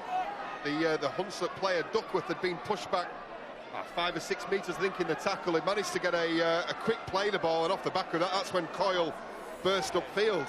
They managed to get back and set, but as you said, Liam Hood, just that little split second quicker between the ears, and spotted the overlap, spotted the gap in the corner. Crucial kick here for David March. This to put Hunslet in front of the game for the first time. Level at 10 apiece. March with the most difficult of kicks, right on the south stand side, Headingley right on the sideline. Well, it's well struck, but not quite accurate enough, and it's away, waved away. Scores a level. 10 apiece. A dilemma for Scott Naylor, because his charges were doing what he asked at half-time. They were defending quite robustly and rigorously on that far side. Half a break. Thomas Coyle used all his nous, all that experience from his years of playing in rugby league, and just made a clinical break on the other side of the field. And Hunslet pushing up when that half break was made, and it seems like that's the only way they were going to get to the other end of the field. James Duckworth has been at London this season. Broncos at 3 Super League appearances before joining the Hawks the remainder of the season, and that match levelling try has put this game back on a knife edge once more. Tries for Roper and Bloomfield for Oldham. For Watson and Duckworth for the Hunslet Hawks, who are back in possession here and won't want to make a mistake in this set that come after scoring, which they did last time they scored. Spilled the ball straight away, which is not what they want to do this time, and that's a good run from Richard Moore, taking them up towards the halfway now. Liam Hood, scampering run away from dummy half and gets through a couple, and the ball is ripped free. Oh, it's play on is the call from Joe Cobb. Well, Hood did ever so well to start with him. Just as he was getting the ball moved down into an area where he could pass it wide to the left, it came free. He just needs a little bit more composure, Rod, doesn't he? It's not the first time in the game he's made a clinical break, trying to get the ball arm free with one hand. Might need to get 2 hands on it, wrestle the elbows through the tackle grasp and deliver a better pass. But Paulie is a handful, isn't he? And he's causing all sorts of problems from that dummy half position. Well, we'll see how he goes in Super League, but you know, he did score, I think, 3 tries in 4 games for Leeds when he played in the Super League in 2012. You could see that the raw talent is there, and if it were to be honed, with full-time training and full-time practice with the Super League club. He's got something, Hood, hasn't he? He certainly has, and that's a decent end to that set. It's high. He fields it just 10 metres from his own line, and it's a decent enough chase there from the rough ends. But the game's poised absolutely brilliantly, isn't it, Rod, for this last half hour? Yeah, so much at stake, so much on the line. A place in next season's championship awaits for either Oldham or Hunslet. Hunslet, who were relegated last year, they finished second. Bottom. York were bottom. York, who finished top of the regular season in Championship 1 this year, but didn't make this final, having lost to both Hunslet and York in the playoff series. Here's March barrelling his way forward and up towards the halfway line before two Oldham defenders wrestle the veteran to the ground. There is Hood shaping one with Enga. Danny Moore has broken half away, gets the ball inside to Watson. It's called forward. It's called forward. It would have been for the go-ahead score. I'm sure they would have scored from there, Hunslet, but the referee right on it, Stuart, and I think little doubt that the ball had gone forward. Well, he was in a great position, and you can see there the ball comes forward out of the hand, and he was straight on it. He's had a pretty good game, Joe Cobb. First game at this sort of level, it's a big game for him, but he's kept a good 10 metres, he's kept the rucks quick, and the players know where they are with him, so we're getting a good game out of it. Yeah, with the chance for Jimmy Watson, who could certainly, I think, really fashion a career as a Josh Charnley-alike. Well, it was a cheeky, quizzical look from Danny Moore towards the referee, wasn't it? Just to raise the eyebrows to suggest that you've made a mistake, but knowing full well that ball had gone about 2 metres forward. I think it was good to see as well, although the play didn't come off. You've got the two club fullbacks, the incumbent who's in the shirt, number 1 shirt, Stuart Kane's come off the bench. He was inside. The guy who started the game at fullback, Jimmy Watson, as Hunslet give away a penalty. That was the plus side in the attack. That's the negative side of their play, rearing its head again from Houston. That's Ward, who's been impeded. He actually started his career as a teenager as a winger. Brian McDermott is here, the Leeds Rhinos coach. Sure, he'd love to be preparing for a Super League final. Rhinos so used to being at Old Trafford in October, but Leeds will just have to make do with the Challenge Cup this year. I mean, it's not too bad, is it? And there's Barry Eaton, who's Brian McDermott's assistant on Super League match days, and certainly learning plenty from the Rhinos coaching setup. But they're watching on here as Oldham are doing the attacking at this moment in time, and Hunslet having to do the defending. As Tyson took it forward. Now in at acting up is Gareth Owen. Here's Crowley once more. He's been a real handful, Rod. Sorry, Tyson, hasn't he? Well, he's carried the ball or been defending. Every time he goes into contact, he gets a win. And here is Tyson again. Missed punt opportunity for you there, Paul. We could have said Tyson packs a punch, but nevertheless, he's taken the ball within a metre of that Hunslet try line, and picked up by Kenny Hughes. We're going straight down the middle again. Oldham now is Mason. He really is taking some pulling down when he gets into full gallop. Big Mason. Last tackle. They're on the back foot a little bit, and the kick will come through. The grubber should be left, and it is left. It was just grubbered through by Stephen Neild and marshalled behind the dead ball line for a 20-metre restart. It was well left as well. Very well left. That took some composure. That was an educated gamble as the ball comes loose again. They're playing fast and loose, Hunslet at the moment. Need to respect that football a little more, I think. Appeared to be punched out of the tackle, and it'll be a penalty now. That debate becomes academic, but that is now a penalty to Hunslet. That is worth much gold at this time of a game. Yeah. A penalty 20 metres from your own line. They can start again about 10 metres from the halfway line. Yeah, it was Gareth Owen, wasn't it, there? Not allowing the Hunslet player to play the ball, just clinging to the ball, trying to slow the play of the ball down. But I feel it's just ramped up a little in the last few minutes. I think both teams are realising they really are with a shout of getting into the championship, and you know, we're in for a good last 25. You think when Hunslet get into this field position that that Richard Moore does come onto his own. He's just going to come onto the ball now. You know, there's a charge. He usually has an offload. This is the type of field play position that he revels in. Oh, Richard Moore, of course, applied his trade at the Rhinos for a spell as well before going down to the Wildcats, Wakefield Wildcats down the M1, released by them at the back end of this Super League season. And Holt, they're threatening again. They're going to score here. That's a try. Coyle has gone clean through them. Thomas Coyle has just gone clean through. He's scythed his way through the Oldham defence, and that could be a priceless score. It puts them 4 in front, and surely it'll be 6. And the Hunslet fans know that Coyle has done the job there. That was a super try. It was a super try, and all credit to this Hunslet Hawks team. They've changed how they're attacked. They really have played much more direct. There's a penalty there that gave the Hawks the field position. Then in the tackle, guy's got a guy in his inside, a guy in his outside. Just shows, goes direct, and he's got the pace just to shrug off the fullback and go underneath the post. But he realised a growing influence upon this game is Thomas Coyle, and that's a great try and just reward for playing direct with options on your inside and on your outside.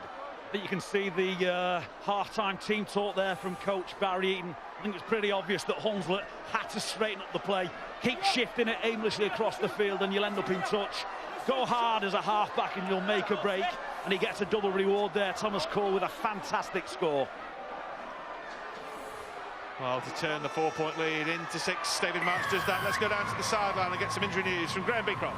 Yes, Dale Bloomfield of Oldham, a vital ingredient, of course, in their side, is off. He was injured when Hunslet went over for their previous try. They're just going to see how he is. They're a little bit groggy coming off the field. He's just going to give them a bit of time, see how he feels, to see whether he can play any further part in the game for Oldham. Thanks, Graham. Oldham need a spark now. They've led twice in this game, but now they trail for the first time, and Hunslet have come back just as they did at York last weekend. Now, can they go on with it? Can they defeat Oldham for what will be the second time this season?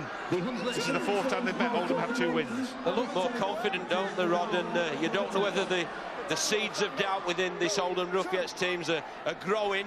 They've been to so many grand finals and they just cannot get over the line, whereas Hunslet just look more and more comfortable as the game's going on. Well, it's a valid point, John, isn't it? Because they've got 9 players that were beaten in last year's grand final by Rochdale, and that was the 5th time they've lost in this grand final. 07, 08, 09, 2010 and 2013. It's a miserable record, and it may well gnaw away like a maggot in an apple in the back of their mind. They've gone behind. Maybe they will be thinking again. No, not again, surely. But they have got 24 minutes to turn this tie around. That was a good set, though, wasn't it? And a good kick as well from Thomas Coyle, who has really grown into this game. His influence has grown, and his team look much more comfortable as the game is progressing. And it's up to one of the Oldham players, one of the big-name players amongst the Oldham team, to just come up with something to break this stranglehold of the Hunslet Hawks. Well, maybe it's that Super League experience we've mentioned of the Hunslet side as well. They've got a number of players that have played at the top level, like March, Moore, Briscoe. These kind of players, Coyle, who scored the try that's put them in front, can only be a benefit at this stage of an important final. This is the final tackle for Oldham. Just dribbles it forward, play on is the call. Well, it was pinball stuff. March eventually got it inside and got the ball away, which did well, really. Got it to Ansell, and eventually they tidied it up by Jimmy Watson. So Hunslet have done well, and Morn travelling across the line up towards the halfway line. If you're going to kick short, you've got to back your defence. Little cheeky kick through the line, and Oldham now are taking the gamble that they're going to concede field position with a short kick. They've got to roll the sleeves up now and defend for all the worth on this set of 6. Well, that was Hood. And then Stuart Kane. We'll see a lot of Liam Hood, I think, in this 20 minutes. They're in front now. They don't need to do anything too flash. March has drifted out to a wide roll now from the acting half position he occupied for so much of the first period. Here's Coyle. At the moment is the match winner. That's an end-over-end kick. It's a dangerous one, but it's well collected. It's neatly collected and pouched by Clay down on this near side. Great communication there from Thomas Coyle, letting his outside backs, Brickwood and Duffy, know very early on the kick was coming. The chase was great off the back of it. And look at the pressure, the field position now. The Stuart Kane comes in second man. Third tackle that, John, as well. They really have wrapped up the defence. Look at the line speed. They're having to earn every single metre, this Oldham side. Praying for a penalty, I should think, now, Oldham, at this. But that's a brilliant ball down this near touchline side. This is a breakaway of all breakaways. Oh, the pass inside. The pass inside from John Ford just wasn't quite on the spot, on the button to Tyson. It needed to be pinpoint perfect, and he was away. He's set away down this near touchline side. Absolutely brilliant ball by Roper initially. But what great defence as well, because what they did there, James Duckworth, he allowed the fullback to take the ball carrier, and he got between the ball carrier and the support player, which allowed him to back the ball down in a backwards direction and then reclaim the loose ball. Great defence from Duckworth. Yeah, it was, and it made, really, John, the task of passing it almost impossible to get it up and over, didn't it? And with hindsight, if we play the DVD back, I'm sure he'd have taken the tackle, but that's not the way it works with 21 minutes left in the grand final when you're 6 behind and you can sniff a possible equalising score. They wanted a penalty there. Richard Moore, not given by referee Joe Cobb. Kicked forward by Liam Hood. Oh, just bounces away, no knock on is the call. It's picked up by Neild, and Stephen Neild brings it away, one of the Oldham-born players in this Oldham side. Well, you sense Hunslet now are throwing the challenge down to Oldham. If you want to get into the championship, you're going to have to win this, because what we're going to do is complete our sets and pin you in your own 20. And on the championship front, Lee versus Featherstone, that is the championship decider tonight, 6:45 p.m. Sky Sports 1, to see if Lee can really put the tin lid, the full stop, on a fantastic season for Paul Rowley and his all-conquering Centurions. Here, Hunslet are up by 6. That's spilled. Well, it was a wild attempt. It really was a wild attempt to collect that by Liam Thompson. This will be the free play. Hunslet aren't about to try anything adventurous, conservative stuff, but they've got the ball back in their hands. The poor pass, though, wasn't it, from Kenny Hughes, really? Yeah. It made half a break. He was better just taking the tackle, playing the ball quickly, getting them rolling back, rather than conceding field position. The Hawks have got the stranglehold on this game. 20 minutes to go, with the last 2 games being won by Oldham by 1 point. One wonders about the possibility of a field goal here for Hunslet. Might be early on in the piece, but 7 ahead instead of 6 ahead is seems like a huge difference. Coyle drops the ball off, just keeping it simple, but it's very central. There's a definite possibility here, almost an air of a possible field goal attempt at the back end of this set. They've got one more. There it goes. It comes. It's wide. Missed it. He's missed it. He has missed it. Danny Ansell. Well, that was a real opportunity, Ron. I think it was smart, because it would have piled more pressure on. But when you've that much time and you're that near the post, you've got to nail them. It just had a feel to it. It had a feel to it that's what they were going to do. You could just see the way they're going down the middle. John Wells is incandescent, John. You're questioning the tactics, man. There's 20 minutes left, a quarter of the game left, and I do think that of the 2 teams, Hunslet look to be exerting all the pressure, enjoy all the territorial advantage. I thought there was an opportunity there for it to ram them home a little further and make Oldham's job that little more difficult, because I've got to tell you something, they don't look to be offering an awful lot. I know they've been restricted in yardage, but this left edge play seems to be all they have in their armoury at the moment. He kicked one early in the season against Workington in a cup win, Ansell, so he has got it in his locker, and really from where he was, he ought to have put it over. He didn't, and it keeps the game just 1 score, 1 converted try between the teams as Crowley goes rumbling forward again, and again 2, 3, almost 4 Hunslet Hawks have to come in to knock the big man down. He really is more than a handful. Ball goes high into the air from Roper. Well taken. It was, wasn't it? It was, yeah. There was a lot of traffic round it, wasn't there? Well, I think the fullback and both wingers for Hunslet have been really very, very good indeed. They've been very safe under the high ball and with the kick reception, and they've got them going forward. This is where Oldham really need to pile some pressure on and attempt to force an error. Well, a pass there to Stuart Kane, which had a red cross on it. And he managed to gather the ball.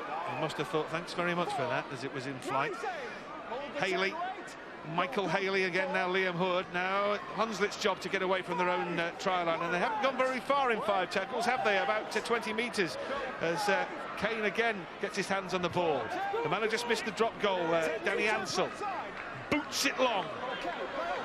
Almost Rod, a game of kick tennis. You notice that Oldham then put no pressure on the kicker whatsoever. There's no hint of a charge down, because you take a gamble when you operate that play.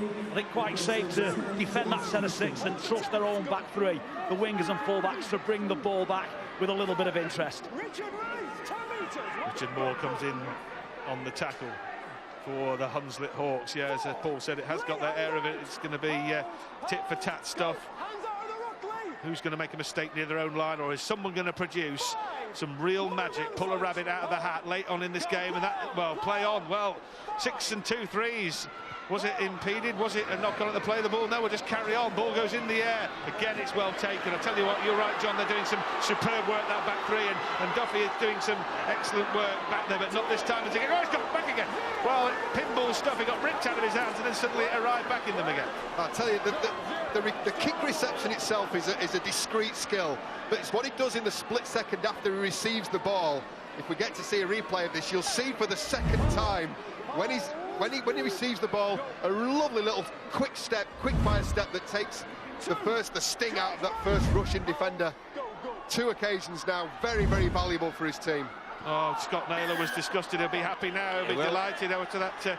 Now you see it, now you don't stop from Duffy. Now Briscoe spilled the ball. Well, that might be the little chink, that little opportunity there, and it was quite a simple, just a drop-off ball that Briscoe, in all honesty, should have taken, but he didn't. And it's a great opportunity now for Oldham, 40 metres away from the Hawks goal line. Well, it may not be calamitous as the error by his brother Tom that effectively cost Leeds the grand final route this year at Headingley Carney against the Dragons when he spilled the ball in the last minute against Catalan. But it's put Hunslet on the back foot here. Oldham with a set that was inside the Hunslet half when it started, really, and here is the man who's making them tick, Steve Roper. He scored the first try of the match. He played in the Rochdale side that won this final last year. He's looking to inspire Oldham to a victory here at the back end of this Championship 1 grand final. Only 15 minutes to go then in the grand final as Phil Joy takes it forward for Oldham. What have they got here? What have they got something up their sleeve in the final few minutes? Jason Bolts, they're keeping it simple with the big men. Well, it's a run for the try line, but it never really seemed to have a lot on. Hunslet really had the brick wall up there, the green brick wall. That's not so bad because they're a metre from the Hunslet line. What they need to do now is really ramp up and get some aggressive line speed so they can attempt to force the error. Yeah, Gareth Owen it was. It was close to the try line. Again, the wingman coming in and helping the Hawks cause going forward. No doubt about it, Hunslet are telling Oldham, we're throwing the challenge. You've got to win this. At the minute we've got that 6 points, we're going to keep that 6 points. You've got to come up with something special to get back level on the scoreboard. The ball has been in play for an inordinate length of time. You know, fatigue will be setting into to both sets of players. I think the game is crying out for that little bit of direction, that show and go, that straight play to stand up defenders. Well, that's an offload. It's an audacious one. It was an out-the-back door pass, and it could have gone wrong. It didn't, as it happened, because Brickwood has collected it. But they're not afraid to chance their arm. Here's Briscoe, who made that mistake before. No mistake this time. Belted away by Ansell. It's not the best, though. It's straight down the throat, and that means Oldham are going to start with some real momentum in this set, because they've really can start a set just 10 metres from the halfway line. At this stage, territory absolutely crucial. As we close in towards the closing stages of the game, you really look to find out now which of the players is going to step up, who's going to make the big play and make it work, and not someone that turned the ball over so weakly and cheaply like that. Well, that was wild. That really was. It was. Well, talk about percentage plays. That was a virtually nil percentage play because there was nothing on there, and throwing the ball around. That's first tackle. Panicking, Rod, isn't it? Yeah. Absolutely panicking. You've got to have an element of composure. Just never on from Danny Langtree there. Just put the receiver under pressure, couldn't cope with it, and the Hawks once again in a great position. John, will they go for another one-pointer? Well, the time's running down now. Where are we now? 13 minutes. And change to go. They look like they're setting themselves up once again. So you've gone from saying don't do it and just screaming for a one-pointer. 10 minutes later on, Rob. Right, fair enough. Right, here we go. It's not going to go for it this time, is he? It's Ansell. He's going to keep the ball in hand. Briscoe! Oh, he throws a pass into Ansell. It's picked up by Hood, and Liam Hood is knocked down just by the try line. It was the final tackle, and maybe they're thinking now, John, that they should have gone for the 1 point. Well, I agree, definitely. Yeah, I know. We're 8 minutes further down the line. There's a lead to protect. It's funny how things can change so quickly on the back of just a couple of sets. My thoughts are you can't play those plays that far away from the defensive line. You know, the defensive team just simply stand back, watch you make your play, watch you make your mistake and pick up the spoils.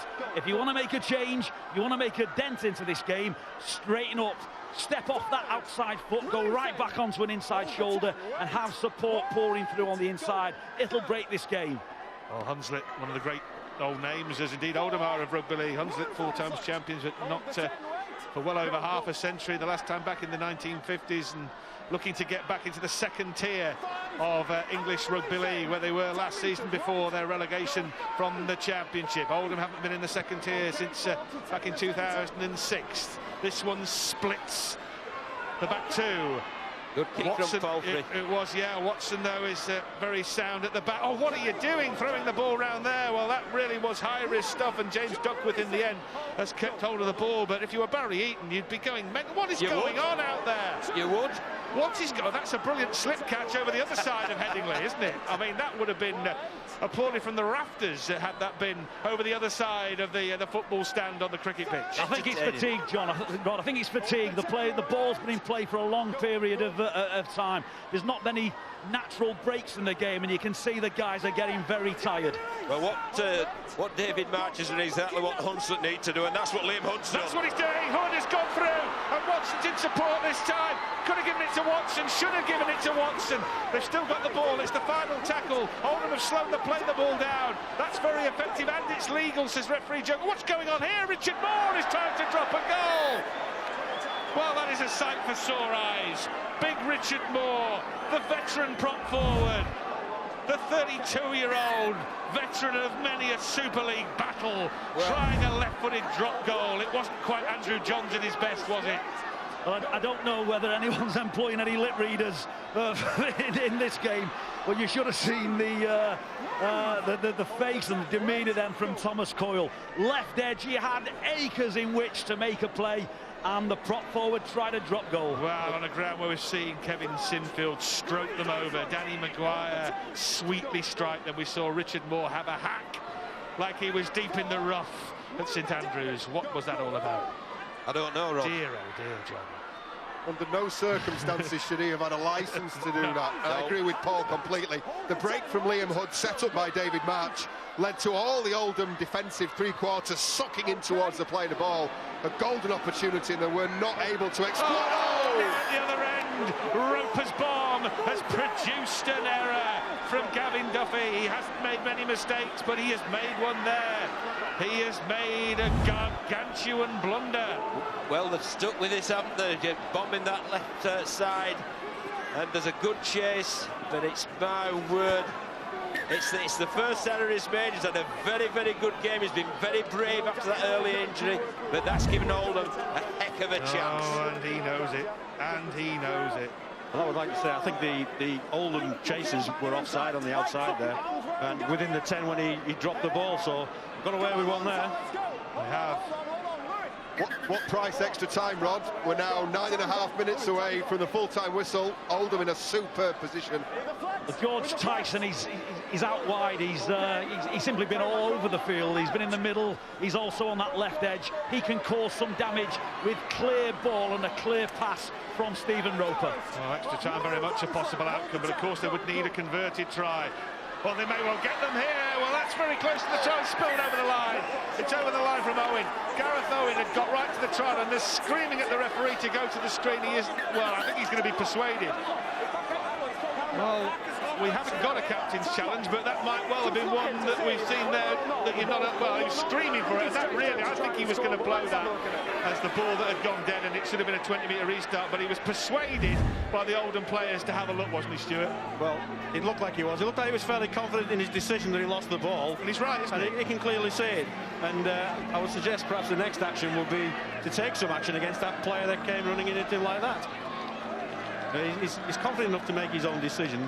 He's obviously had his mind changed, but, you know, he knew what the outcome was going to be. Yeah, he was. He's clearly lost the ball. That's a loose carry for me, I think. Absolutely, and it's a knock-on in the field of play, no try.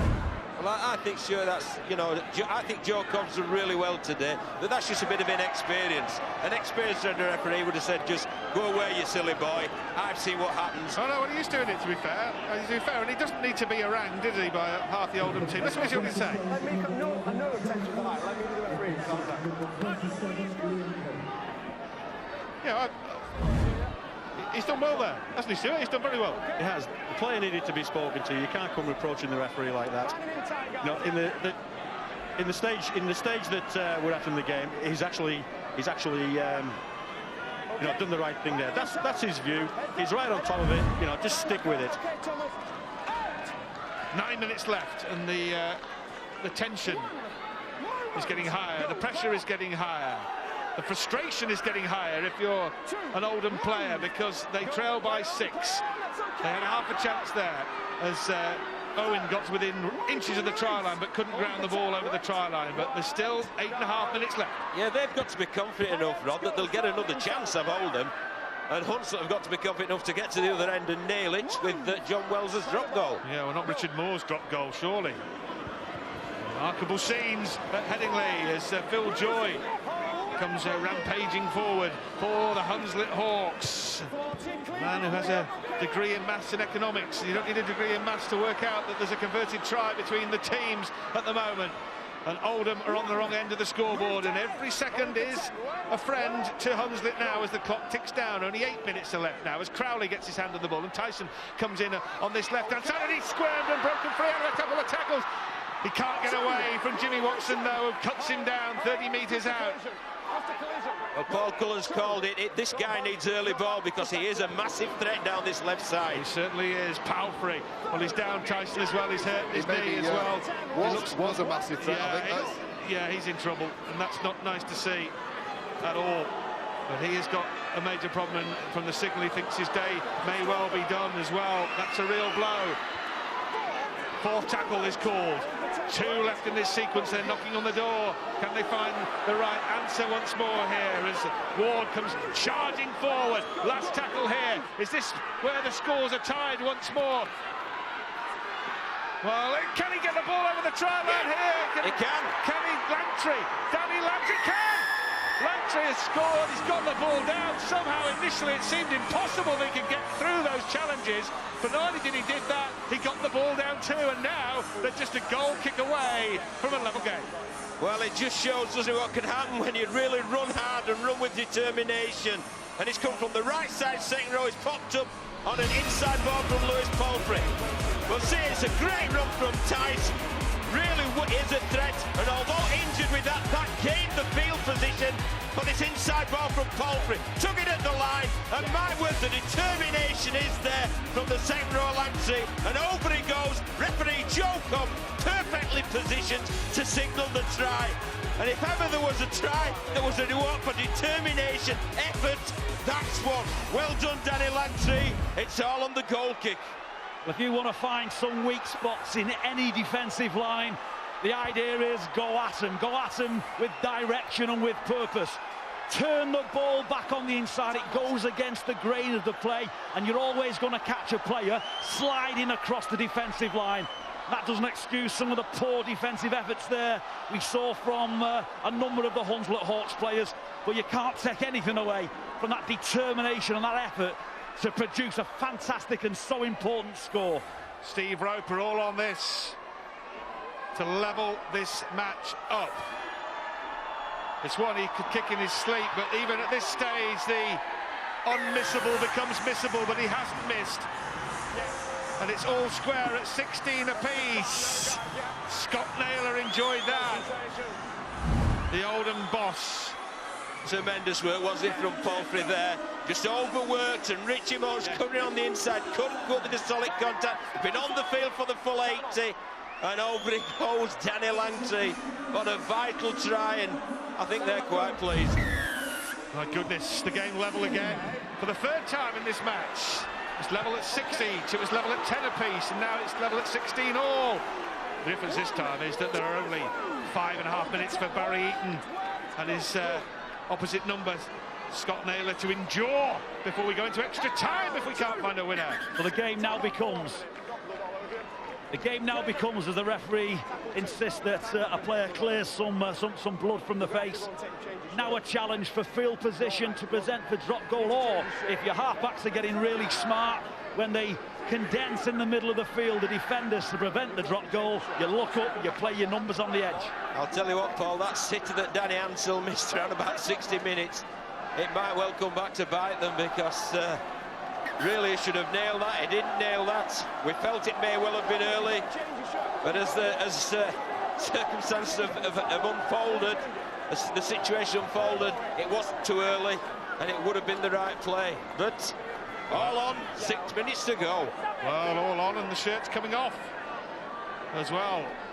Change of shirt. We've seen a couple of these for Oldham. Well, the line speed from this play of ball's hugely important for Hunslet. Hunslet right edge really need to get off the line. You know where the ball's coming. 70 minutes this game has dictated from Oldham which way the ball was going. Huge pressure now on Ansel on that right edge to get up and shut down. Well, Oldham back on level terms. Hunslet have had 2 drop goal attempts, but both have been missed. The one from Ansel and the hack from Richard Moore. They've had 2 chances to nudge in front by a point at this crucial stage. That looks it could be a penalty. And I tell you what, any penalty at this stage is going to be worth much gold. Crowley again runs into 3 Hunslet Hawks. He still takes some stopping. He's still going forward. The cry is held. Last tackle, they're way out of field goal range. It'll have to go in the air. It does go in the air from Roper. He'll hope for another mistake from the Hawks. That is going to stretch Duffy. And remember, he dropped the last one, so he's done ever so well to take that. And he's returning it with some interest. He's still going, Duffy. What a run this is! Duffy has bullocked his way to within 10 metres of the halfway line. Tremendous play, wasn't it, that run? It really was. Because he made an error on the last one, he claimed that kick, returned it with interest, got them going forward. That was a big play from the winger. It was. Duckworth has played the ball to March, and March is dancing his way through. The veteran, 35 years old, he hasn't lost the dancing shoes. He takes Hunslet to within 40 metres of the line. Moore charges it forward. Half shaped to offload. Crawls forward. He does offload. Play on is the call. This is a great passage for Hunslet Hawks. That's a run. A tremendous run from Lions. They're within drop goal range now. There's no question about that. They're definitely within range now as it's carted forward by Haley. A sloppy play, the ball, it's hooked away. And now hacking it, and it might just go. Oh! It has hit the post. Incredible from Ansel. It was always curving away, but for a moment it looked like it might just hang on and catch the inside of the upright. It didn't. It cannons away to safety as far as Oldham are concerned. 3 missed field goals now from Hunslet. This is the closest. Yeah, it was a sloppy play. The ball was just parried back to him by Watson, the fullback, and it was a rushed attempt, and he almost nailed it, but he didn't. The excitement's building here. It's all happening at Headingley Carnegie, and remember there's another game to come between Featherstone and Lee. My goodness, still level, 3 minutes left. Hunslet, well, that rattled the upright. They will not come closer to winning if indeed they do not win. Oldham, well, they've had a lucky break. No question about that. You cannot beat a bit of luck, but now they've knocked on the halfway line. He claimed it went backwards, Roper. So does Naylor. Referee Joe Cobb has a different opinion. Big call in the context of this game. Well, from that evidence you would have said it did go backwards, but that wasn't the referee's view. Well, I'll tell you, Gareth Owen shouldn't have passed that thing, I'll tell you. He should have got hold of that ball and he should have taken the yards straight direct upfield. We've been calling for direct play, and it really does need it at this moment in time. Well, now there are only 2 minutes left, and they will get within some kind of range here. It might be a long-range field goal attempt, but they will get a chance, provided they can handle the ball for another couple of tackles. It'll be 2 more straight up the middle. Liam Hood may well go from dummy half here. No, he won't. He'll bring in Haley, and Haley will go right into the middle. Right into the middle. 1 more drive here. Hood is going well. What is he doing here? A grubber kicker through. It may well hit the jackpot. It may be exactly what they want. What has happened here? Play on is the call. Not a knock on. They eschewed the drop goal attempt. They went for more. They went for 4. And it has not come off. And John Ford's got the Oldham Ruffians going forward. Everything's happening, Rod. They really should have been just going straight up the middle and setting up for a field goal, John, shouldn't they? But had they scored the try, well, they said it was genius. But they didn't. They didn't. So it was folly. There's only 90 seconds to go. Oldham have the ball. They don't want it inside their own half. They've gone for a 40-20. Will it turn right towards the cricket ground? It won't. It stays on a straight line. That may be Oldham's last chance in regulation time. 1 minute and 10 seconds left. It is heading for extra time unless someone can produce something absolutely incredible. Oh, he did well to hang on there, Watson. It almost squirmed free from his grasp. Good line speed as well from Oldham. Let's see if they can repeat it. No penalties, Oldham. Well, Hunslet are going to have to keep it simple here. They cannot afford to take a risk. They must keep hold of the ball. They cannot spill it here. This is a tremendous run. It's a tremendous run from Duckworth, and he's taken it outside his own 20-metre area. Well, they're still passing it. They're taking a chance or two. Richard Moore looking to offload. That would have been madness at this stage with 35 seconds to go. They've still got one more tackle here. The kick will come early. The kick comes deep. It would be a 40-20 if it turned at right angles. It's collected by Neil. Neil picks it up for Oldham with 20 seconds to go. And this, surely, inexorably now, heading towards extra time. The last two games between the teams settled by a solitary point in Oldham's favour. This one is going to be a draw in the regulation 80 minutes. Or have they got other ideas? Tyson, who appears to be on one leg. 5 minutes to go. Oh my goodness, it's picked up here. It's picked up by Jimmy Watson after the siren. Inside it goes to Duckworth. Duckworth with a hack inside. It has to be dealt with. It's bobbling around. My goodness, it's collected. It's incredible. What a match. What a finale. What a finish. But it's not over yet. It is not over yet, because at 16 apiece, the sides cannot be split. And Barry Eaton strolls calmly down to the sideline to have words with his team, but it has finished level, 16-all after 80 minutes. What a great 80 minutes that was, wasn't it? Excitement built, and it was hey lads, hey at the end there. Chances taken by both teams. Ultimately, it was over the sideline. The coaches have got to do the job now. Scott Naylor with Oldham, Barry Eaton with Hunslet, and extra time. John, did Michael Ward, the Oldham prop forward who played the final play of that game ever in his pre-match game plan, thinking he'll be covering back on the wing? He couldn't get to the sideline quick enough. Goodness me, he's not gone as quick all game going forwards as he did then running towards the sideline. That was an absolutely brilliant effort for him to get back and save that play. And to think, Rod, we were talking about drop goal attempts 20 minutes ago on the 60-minute mark. Well, here we are. That was probably the easiest opportunity. That was missed by Ansell. Well, this is indescribable from Richard Moore. It's not, I could describe that. Yes, but not on the television. And that one there, well, that was the closest. It was an awkward attempt. He hooked it, he really did, but it looked like it might just hang on and find the green, but it didn't. And now Scott Naylor, whose side have dodged therefore 3 bullets, Oldham, have managed to survive and go into extra time. But you two guys, Paul and John, coached at the top level.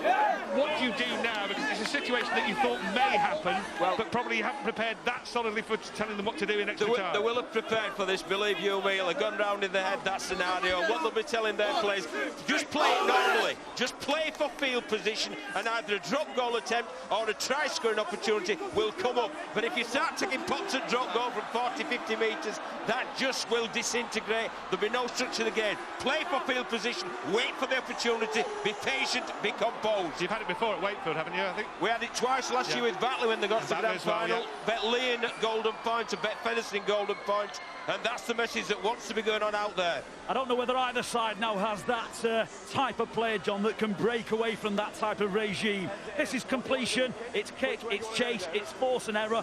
Work for field position and do one of either two plays. Take the shot at drop goal, or read it. If they come in, make your play out wide. We see it many times when teams expect a drop goal against them. All come flying in, and you do surrender your positions on the edge. Well, when you play a 9-month season and it comes down to 1 point and a few seconds, it really is tough, isn't it, John? And if you were to try and suggest who's going to have first crack at this, I've got to say that Hunslet have found their way upfield a lot easier in the last 15 to 20 minutes than Oldham have done. Oldham have laboured inside their own half. The only out seems to have been to this left edge, Hunslet's right edge. And you've got to back Hunslet for the first shot. They look very, very comfortable in the middle of the park. Well, errors and penalties also become absolutely vital. You've got to look after the ball, and you've got to be squeaky clean in defence. Hunslet receive the ball. They will get first use of it, and it's not just the prize of promotion. With the new structure involved, there's a lot of finances that will come into play. It will make a huge difference to whichever club comes in. You're talking thousands of pounds, and not only just the prize money and the central funding. The teams you're going to be playing against, gate receipts against the Bradford Bulls and the like. I mean, there's some huge difference here, this extra time period. Field position is vital. Oldham just won the toss of the coin and chose to kick off. They want to be at the other end of the field, and they're going to back their defence. That's the fourth tackle in Hunslet's first set in the Golden Point extra time period. They don't want a bar of anything else. They're looking for a 40-20. If it turns left, it's a 40-20 on, and it's tipped back inside by Stephen Neild, and that was tipped going down the touchline. Let's get news from Graham Beecroft down on the sideline. Yes, had a brief chat with Scott Naylor, the Oldham coach, and he was just reflecting what the lads were saying up there. I said, what are you looking for? He said, field position. One thing only, field position. They haven't got it at the moment, but they have got the football in their hands, which is the important thing. You can't score without the ball. Oldham have it, and they'll look to make a few mistakes. This will get very conservative, you would think now, because no one wants to be the man that spills the ball inside their own half. You've got to credit both sides for getting to this final and producing goods that we've seen of this standard so far, and now to be still punching away above your weight in injury time. It's only a 9-team league. They lost the Coventry Bears at the start of the season, which they play over 20 rounds. That's 16 regular games, home and away, and 4 random matches. They've done exceptionally well to go through all that and get to this stage. That was Jimmy Watson as well, who brought it away. He's outstanding at fullback here for Hunslet. He really has a great afternoon. Hood, and here's more and more, despite having played 18 minutes at the age of 32, is now rampaging away towards the halfway line. Hood, there's good momentum and impetus about this set from the Hunslet Hawks. David Marsh, this might be his last game as a professional rugby league player. We don't know. Plays the ball to Hood. Hood bumps March, his own man, out of the way. Takes it forward too far away for a drop goal attempt. You would think it would be virtually from the halfway line. But they might fancy it. They might fancy it. That is not going to quite have the legs or the direction, but I tell you what, it wasn't far away. It's picked up again by Neild. It was an audacious attempt, it really was, from Coyle. And, well, you might fancy him for another attempt from that range. They set up on the chance there are. Wrong thing, though, Rod, because what it's done there, a fractured chase, and Neild has now picked up 25 metres. Second carry there from Adam Clay on the 40 metres. He should just put it in the corner and challenge Oldham. Had it gone over Johnny, would have been a genius, wouldn't he? And you'd have saluted him.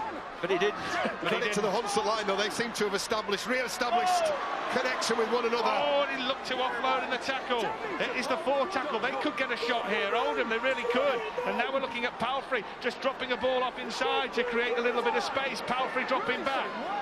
So too is Roper. It comes to Roper. Under pressure, he gets the kick away. It's high, but it's wide. Good grief. It's great, isn't it? It's promotion of the line, tremendous. And it just faded away. He might have thought as he left his boot, it might just hang on inside the upright. It didn't. Well, you've got to credit both sets of players. They've given absolutely everything. The coaches are living every minute of it. And it's just been a great afternoon's entertainment. It really has. Roper with the 5th drop goal attempt of this match. 4 missed by Hunslet, 1 by Oldham.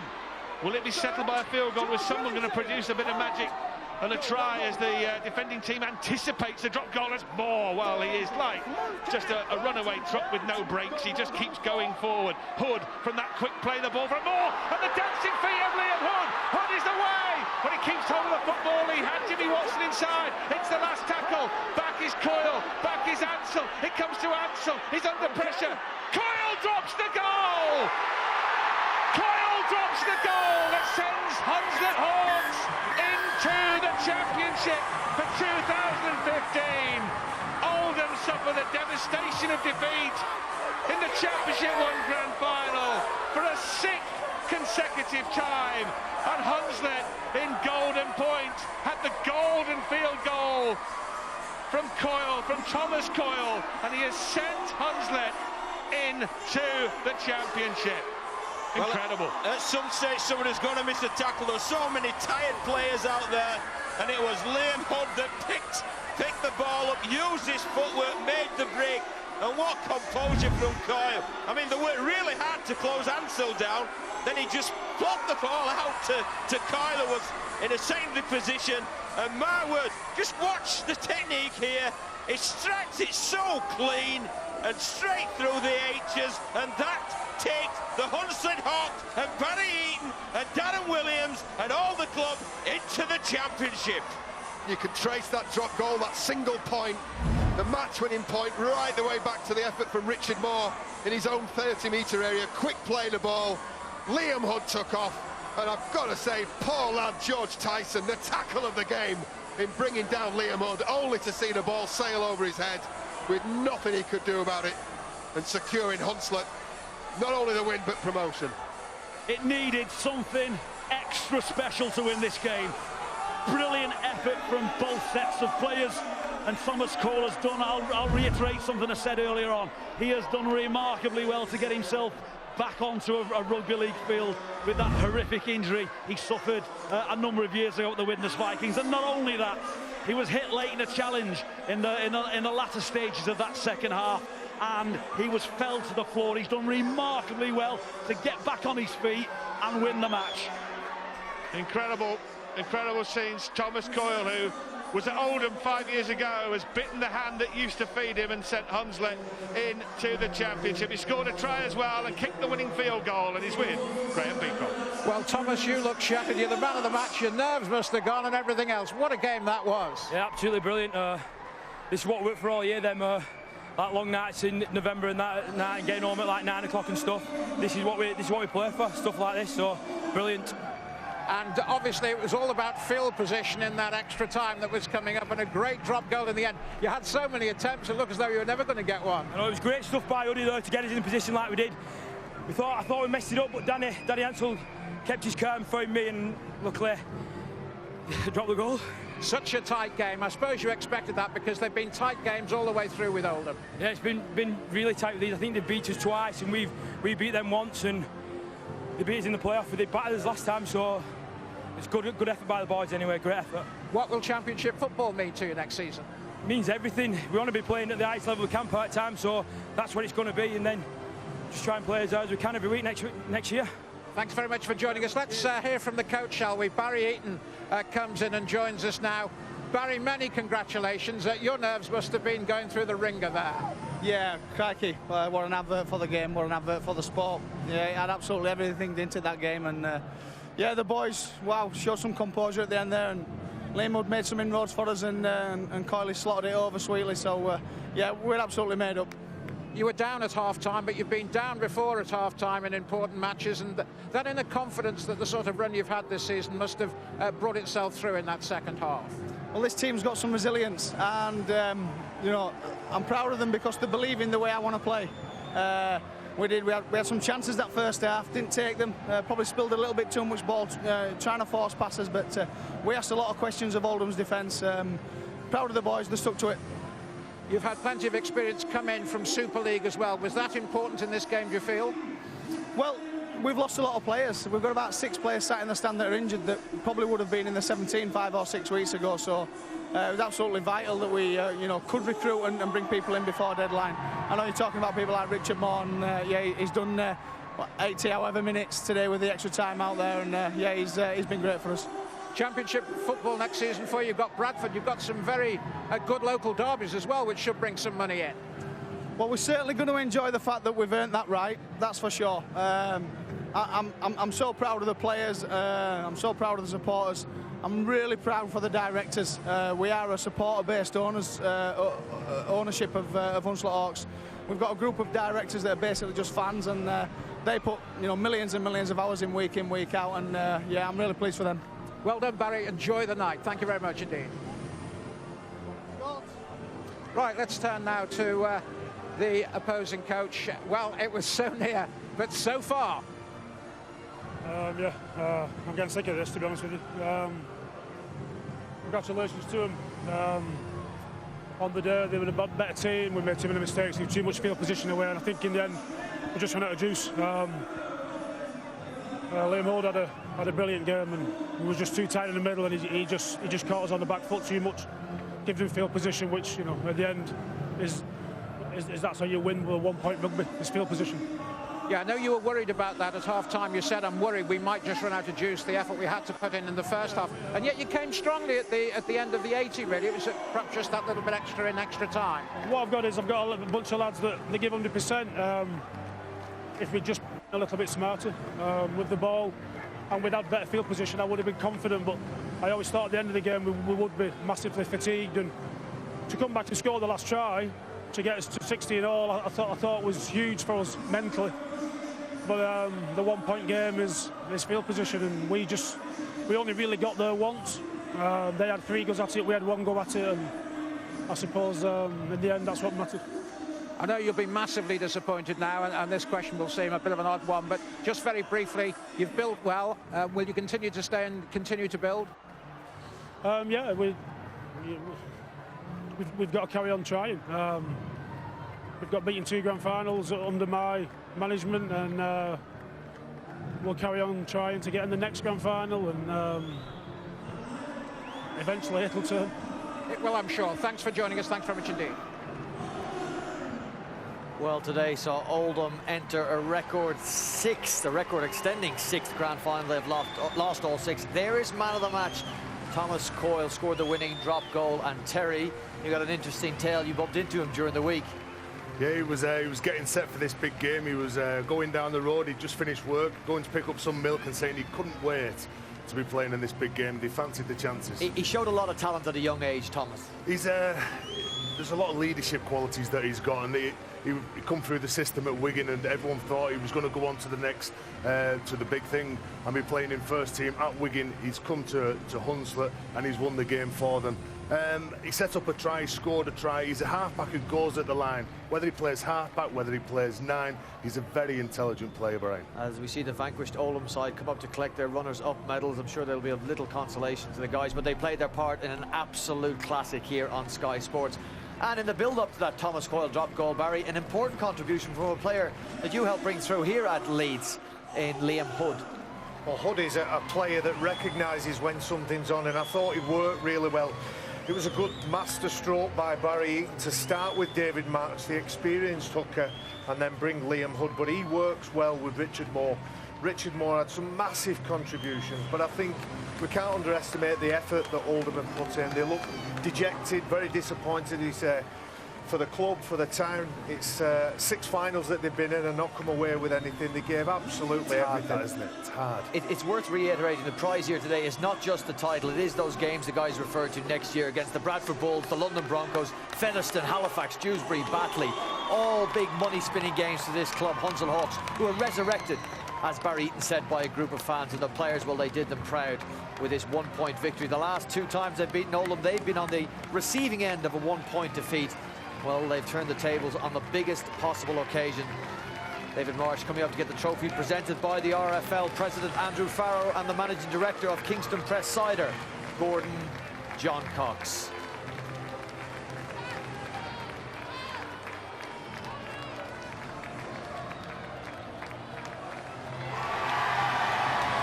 And the victors, the Hunslet Hawks, Championship 1 winners. In 2014, David March, a decade at the Wakefield Trinity Wildcats, and the following 7 years outside, but still excelling at 35 years of age. And we've had a tumble. Well, I tell you what, he's had a great game, Gavin Duffy, but it wasn't his first knock-on today. He waited to get the hands on it. When they get the hands on it, they drop it. Yeah, you can see why they were bombing his corner, can't you? Well, look, what a special occasion for all these players. What a special day, guys. It's been brilliant. And I agree with John. Well, as Richard Moore set up that field position, we were watching him during the game, played full 80 minutes, then he took it into extra time. He was so enthusiastic for the 32-year-old prop forward. You see him now picking the trophy up, and it means so much to these players, Brian, part-time players that they are. Well, Jimmy Watson had a good game as well, and I think the lads were referencing the back three from Hunslet. Watson, Duckworth, and Mr. Dropsies, Gavin Duffy. But a great day for the club, and I think Johnny Kieran mentioned Darren Williams, who really does work hard for this Hunslet club. Brooke Broughton there didn't make the side today, but Barry Eaton. He's got a tough job, Barry Eaton, to do. I mean, he's assisting Brian McDermott at one of the biggest clubs in the Super League, in the Leeds and Rhinos. he goes into the community, into South Leeds, and goes into the schools and tries to introduce a lot of people into this great game. But great day for the fans. A lot of people made the short journey across the city to come and watch a fabulous game. Really enjoyed it. And you at Leeds Rhinos, Barry, you'd know a lot about the Hunslet Hawks and the history of the club, because Harry Jepson had his beginnings at the Hunslet Hawks. That's right. Harry Jepson has a wealth of knowledge, and Harry can tell you what happened in 1936, but can't remember what socks he's got on. But Harry Jepson's the president of Leeds Rhinos, but he'll be enjoying this as much as anybody. What a tremendous day for the players, the spectators, and as Barry Eaton said, a great advert for the sport. And Terry, they will go into pre-season training next year knowing that these big clubs, these huge clubs, two of which we'll see later on in Lee and Featherstone, await them next year in the Championship. Sorry, Brian, that's the challenge of rugby league. Savour this moment, enjoy the night, look forward to pre-season. You've got to come back, you've got to step it up, you've got to be fitter, you've got to be stronger, you've got to be switched on every time you take the pitch, because there's going to be some very good sides, Brian, in that Championship. And once you step up, you can't let if you set your targets high, you can't let them falter. And they know they've got a big job on next year, Hunslet, but I'm sure they're going to be ready for the challenge. And you've referred to Barry Eaton's recruitment as well, being able to bring in the likes of Richard Moore, identifying Thomas Coyle as a man to build a side around. Gavin Duffy, he worked with him at Keighley, and Gavin Duffy, 15 tries in 11 games for him. It's brilliant recruitment. And don't worry, Gavin, I know exactly how you feel. Not lifting a trophy, but certainly dropping something. I think Barry Eaton will probably admit that the likes of John Oakes, who've been at Hunslet for many, many years, you know, his contributions during his time, during that period, were massive. John Oakes and Aaron Lyons, Luke Briscoe had a solid game, but that myrtle flame and white shirt and the colours of Hunslet will have a good night tonight. I'm sure they will. Danny Bourne as well. Their first ever appearance in the Championship 1 grand final, and they come away victorious against the side who have suffered heartbreak yet again in a grand final. And for Scott Naylor and Oldham, Terry, it's going to be a huge rebuilding exercise again, and a mental rebuilding exercise. Yeah, that's more important. You're quite right. It's very tough to get to the big day. If you get asked at the start of the season, would you like to get to the grand final but get defeated, you'd say yes. Now the lads will be feeling it. They'll be really feeling it. Well, what brilliant entertainment, our thanks to all of the players in both of their clubs. 17 points to 16. The Hunslet Hawks have won. We're going to take a short break now. Championship 1 winners 2014. Thanks to Thomas Coyle. Drop goal in the last minute of the game. Well, I should say in extra time, golden point. I've seen Hunslet Hawks victorious.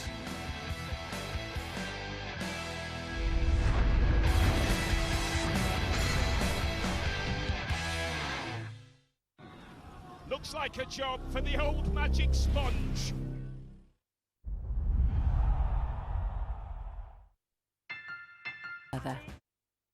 The largest enterprises in the world are the largest targets in the world for every hacker, crook, and nuisance in the world.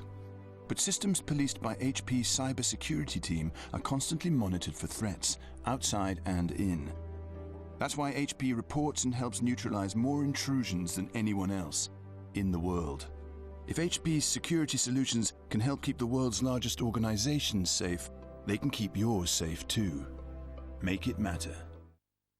This guy, let's call him Guy, is having a Maplin moment when his tech know-how is run dry and he needs a helping adapter. Slightly tense Maplin moment. Reversing camera kit might help. Third date Maplin moment. Romantic dinner. Remote dimmer. Your hair looks nice. Thank you. Maplin moment. Maplin. What sporting moment do you wish you'd bet on? Ryder Cup 2 years ago. That was the most amazing comeback. Wimbledon beating Liverpool in that FA Cup final. Yeah. What about your Ashes lot then? I had a tenner on the whitewash. What about Costa Rica 1, Scotland 0, Italia 90? One of the great high points of Scottish football. Costa Rica. They were known for their quality. Coffee. Thousands of live betting opportunities on your mobile. Unibet. By players, for players. Guinness has always been about beer and people. Every day we roast our own barley to a black state of perfection. And many of us have entered these gates in the footsteps of our parents and our grandparents. We're only 255 years into a 9,000-year lease. We've a lot more beer to make.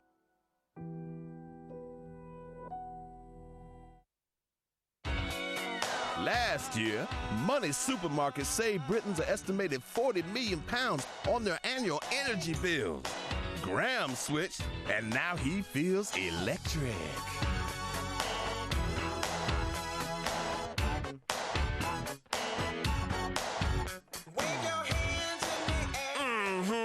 Graham, your soul money supermarket. Switch your energy today. It's real easy.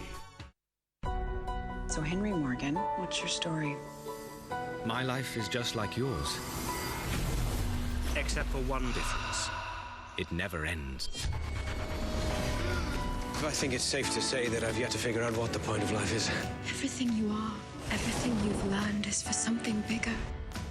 For a reason. There's something you're not telling me. Brand new drama, Forever. Catch up now, on demand. The Elite League Speedway Playoffs semi-finals second leg. Tomorrow from 7:30, Sky Sports 2. Looks like a job for the old magic sponge.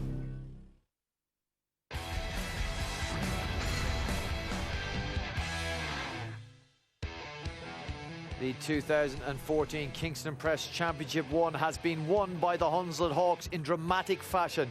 A Thomas Coyle drop goal in golden point extra time gives them a 17 points to 16 victory. This is the victorious Hunslet Hawks, relegated last year. This is their first ever appearance in the Championship 1 Grand Final, and they've come away with the trophy and promotion into next year's championship and the possibility of a tilt at Super League in 2015. Well, 10-6 at half-time was Oldham's lead. Soon they brought that back to Hunslet Hawks with a James Duckworth try, Barry, 5 minutes into the second half. They did. It's Duckworth on the ball, and look at the work he does. A lesser player might have chosen to throw that ball, take the gamble, but he's strong, James Duckworth. Plays his ball, and look at the opportunity. Coyle gets out. He has inside and outside support, just bides his time. It's the perfect pass. And during moments of stress, I think the composure came from Hunslet. You look at this, the decision to take it to the side, or the right-hand side. Now look at marker, who's on the floor, who's not set. The Oldham winger, Bloomfield, Dale Bloomfield doesn't make his position, and Duckworth, who played the ball, scores the try. 8 minutes later then, Terry, we saw a great intervention from Thomas Coyle. Well, we see what he does when he gets the ball. He looks up and he plays what's in front of him. He notices that the Oldham defence is just too loose around the ruck. So what does he do? He just tucks the ball under his wing, fakes to pass, and he just scores a very simple try. The game was won by a drop goal. It wasn't this effort from Danny Ansell, but that was a very good chance. They had some good field position. Both sides had good field position to slot over them one-pointers. But again, getting out from dummy half, Oldham were getting a bit loose. They looked a bit tired towards the back end of the game. Well, we've seen the trophy dropped by the Hunslet players when they were presented with it. We've seen a 1 point extra time win by Hunslet, and then we've also seen this, Barry. Here's the worm burner. Here's the worm burner. I've seen Richard Moore knock them over for toffee in training. Unfortunate, didn't have the skill on this occasion. It was beautiful inside pass. 16 points to 10 in favour of Hunslet at this time. Oldham bottled back to this Danny Langtree try. You know, that just comes down to desire, doesn't it? He comes on a real good angle, keeps pumping his legs and goes and scores a very good try. Another chance of a drop goal for Danny Ansell. Hit it cleanly enough, but came off the post. Of course, then, boys, we moved into extra time. And Barry, here's your man. Yeah, Liam Hood. I thought he had a massive game, and whenever he had an opportunity, whenever he saw something, I think if he had his time again, he'd probably give it to his mate, Jimmy Watson, but Coyle calling for it. Well, it's just so intelligent. You see that the Oldham defenders, they're getting out, they think Thomas Coyle's getting it first. Then all of a sudden the focus switches to the other Hunslet player. Then obviously a nice little tip on. Very good play from Hunslet towards it. It's about keeping your nerves in tight spaces like that, and they did that. And Thomas Coyle did exactly that, because he could be forgiven for not thinking it's going to come to him in the end. I mean, he could have relaxed. He stayed switched on and hit a beautiful strike in the end. Just he hit the sweet spot and he knocks it over, and as soon as he hit it, he knew that the ball had gone sailing through. So a big day for Hunslet. Obviously, it's sad when you get to these finals, as we said, you lose, and you could see Scott Naylor just after the game. He was absolutely heartbroken with that. Where did it go wrong for Oldham, Barry? They absorbed all that pressure in the first half from the Hunslet Hawks, only conceded that single try. You felt they would have gone into the first half, not only with the lead, but very confident that they could repel any Hunslet attack, and it didn't work out that way. I think the lesson for Oldham is in what Hunslet did, and I'm not saying that Hunslet were perfect, they weren't, but more often than not, they took the right decision. When they made a break, they banked what they'd make. They didn't risk it again and gamble again with a flick or a chip or you know, a fairly risky play. I think Hunslet had composure, and Oldham just maybe took that risk and took that gamble and didn't pay too much attention to the clock. I think it was hard for Oldham, because in the first half it seemed to be that Hunslet for 25 minutes just kept on pounding the line, didn't he? And then you have Richard Moore who keeps on going and going, taking the energy out of them. And when it went to extra time, the Oldham forwards, they looked like they had absolutely nothing, and that's why the gap seemed to be coming behind the play of the ball. And then when you've got your Liam Hood from dummy half, you've got your Thomas Coyle going from dummy half, that's when it's dangerous. And they were they looked busted. Notwithstanding the fact that they did look busted, they certainly had a chance to win that game in the end. Oldham, they had themselves a chance in Golden Point extra time to knock over one. There's been nothing between these two teams in the last 3 games, so while they've contributed brilliantly to an exciting game, I said, Barry, it'll be scant consolation to these Oldham players. It will, and as of course we've mentioned the finals that they've lost over the recent history. That won't matter too much to this particular group of players. They came into this game, I'm fairly confident that they thought they could win it, but the Hunslet team spirit, the Hunslet drive, the steel, the composure got them over the line, and that's the lesson for Oldham. When you're in those positions, when you've got the decision to make, take the composed decision, because it's not the big plays. In a big game, it's not the big plays, it's the attention to details. It's doing the fundamentals over and over again to the highest standard. Well, I'm sure the celebrations for Hunslet will continue long into the night, but that is only the first of a double-header on Grand Final Sunday for us. The Championship Grand Final between Lee and the Featherstone Rovers is coming up shortly. The Lee dressing room, as Paul Rowley's men prepare for their fixture. They were beaten only once in the league this season. Featherstone Rovers, well, they have been the dominant side in the league over the past few years. Only one Grand Final success for them, though. You switch over to Sky Sports 1, 6:45 p.m. You can catch all the action. This promises to be an absolute belter of a game. Guys, this is one you've been looking forward to. I know that ever since these two teams were finalised to be the fixture in this game. Yeah, as you said, for the last decade, Featherstone have been in these finals. I remember, you know, big Stewie Dickens lifting the cup and Featherstone showing how completely dominant they were of this division under Darryl Powell. But it's Andy Hayes' regime now, and the way that Andy Hay plays the game with his Featherstone side is slightly different. But Paul Rowley's men, they've only been beaten twice. Once by Leeds Rhinos and once by Featherstone, so set up really well. That's right, just that one league defeat. And Terry, the Sky Sports viewers would have seen them in the Challenge Cup defeat here at Headingley. And 12-all with just 7 minutes, I think, if I remember correctly, 7 minutes to go in the game. It was a ferocious battle, and everyone expected the speed, the strength of Leeds Rhinos to just overpower them. But when a team's playing so well, and they've only been beaten once in the league, once in the Cup against the eventual winners of the Challenge Cup, they're coming to this game, they'll be very strong. But as Barry's quite rightly said, you look at Darryl Powell, the foundations that were put in place. Featherstone are a good side, and I'm sure we're in for a very good final. And Featherstone seems to have settled themselves as well after a bit of turmoil during the year with John Bastian leaving. Now they seem to have settled on Andy Hay, and looks to be doing a good job. Well, they've took a more pragmatic approach to the way that they play the game, the way that they're recruiting players, and that common sense approach has obviously got them into this position. And I think that Andy Hay, you know, if he's honest, if when he took over and he began that run, that good run of his first 4 games and the first 4 victories, I'm sure if you'd have said at the end of the year he'd have been in the battle and the chance to take and lift some silverware, he'd have taken that off you. But again, they are up against the best side outside of Super League, Terry. Well, you look at the Lee side. You look at Martin Ridyard. He was Championship Player of the Year. You've got Young Player of the Year with Ryan Brierley. You've got 8 of the players that were in the All-Stars side. This is the team to beat. Yeah, we've got all that to preview coming up shortly. It's Lee Centurions against Featherstone Rovers. It's the Championship Grand Final, 6:45 p.m. on Sky Sports 1. Well, if it's anything like the action we've just seen in the Championship 1 Grand Final, we are in for a great evening's rugby league. So it's the Hunslet Hawks, the Championship 1 Grand Final winners for 2014. We've got another game coming up shortly on Sky Sports 1. Join myself, Barry and Terry for that one, coming up in just a couple of minutes. Into the championship.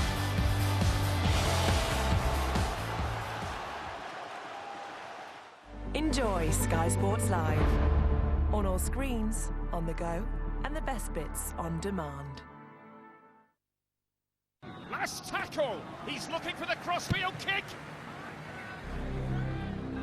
And it's worked a treat. It's like a well-oiled machine. Isuzu D-Max sponsors Sky Sports coverage of the Super League.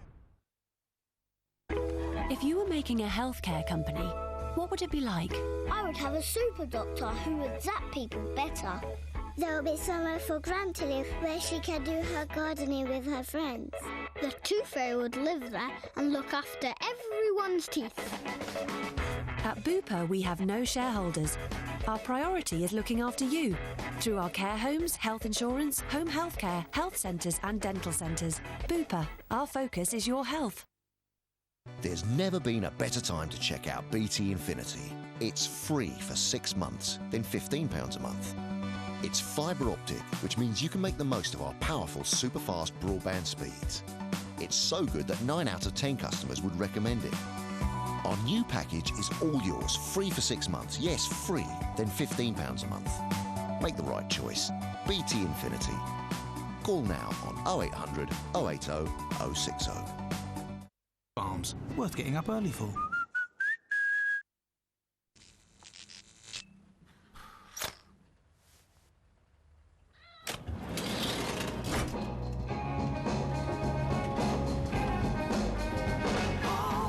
With thousands of great value autumn products at Clas Ohlson, we can fix it.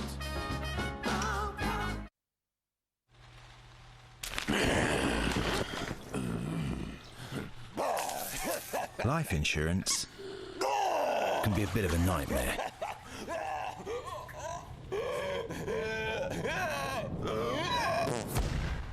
But Beagle Street is different. A simple, friendly life insurance service online. Hello, Roger. Little back rub? For life insurance reborn, go to beaglestreet.com. With up to 50% off and 2 years interest-free credit, call Everest today for windows you love too. The next episode of The Leftovers is available now on demand. We are, all of us, no matter what we've suffered, still alive. We still feel pain and sorrow. We still feel loss. We still feel love. Brand new The Leftovers continues Tuesday at 9 on Sky Atlantic HD, or watch it now on demand.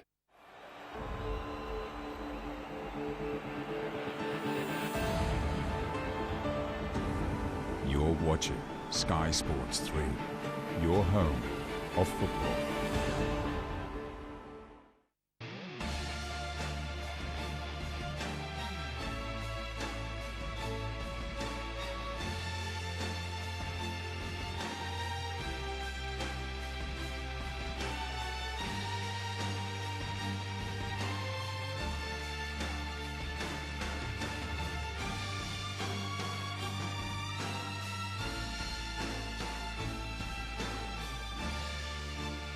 Will 2005 be the year of the Rhino or the year of the Ball?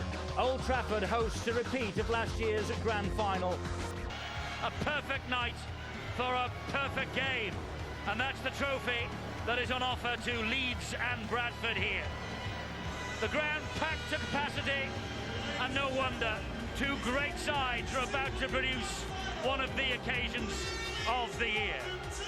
The Leeds Rhinos have won 6 of the last 8 against the Bulls, but in Super League since 1996, the Rhinos have won just 10. Importantly, one of the 10 was on this ground, on this stage, last year.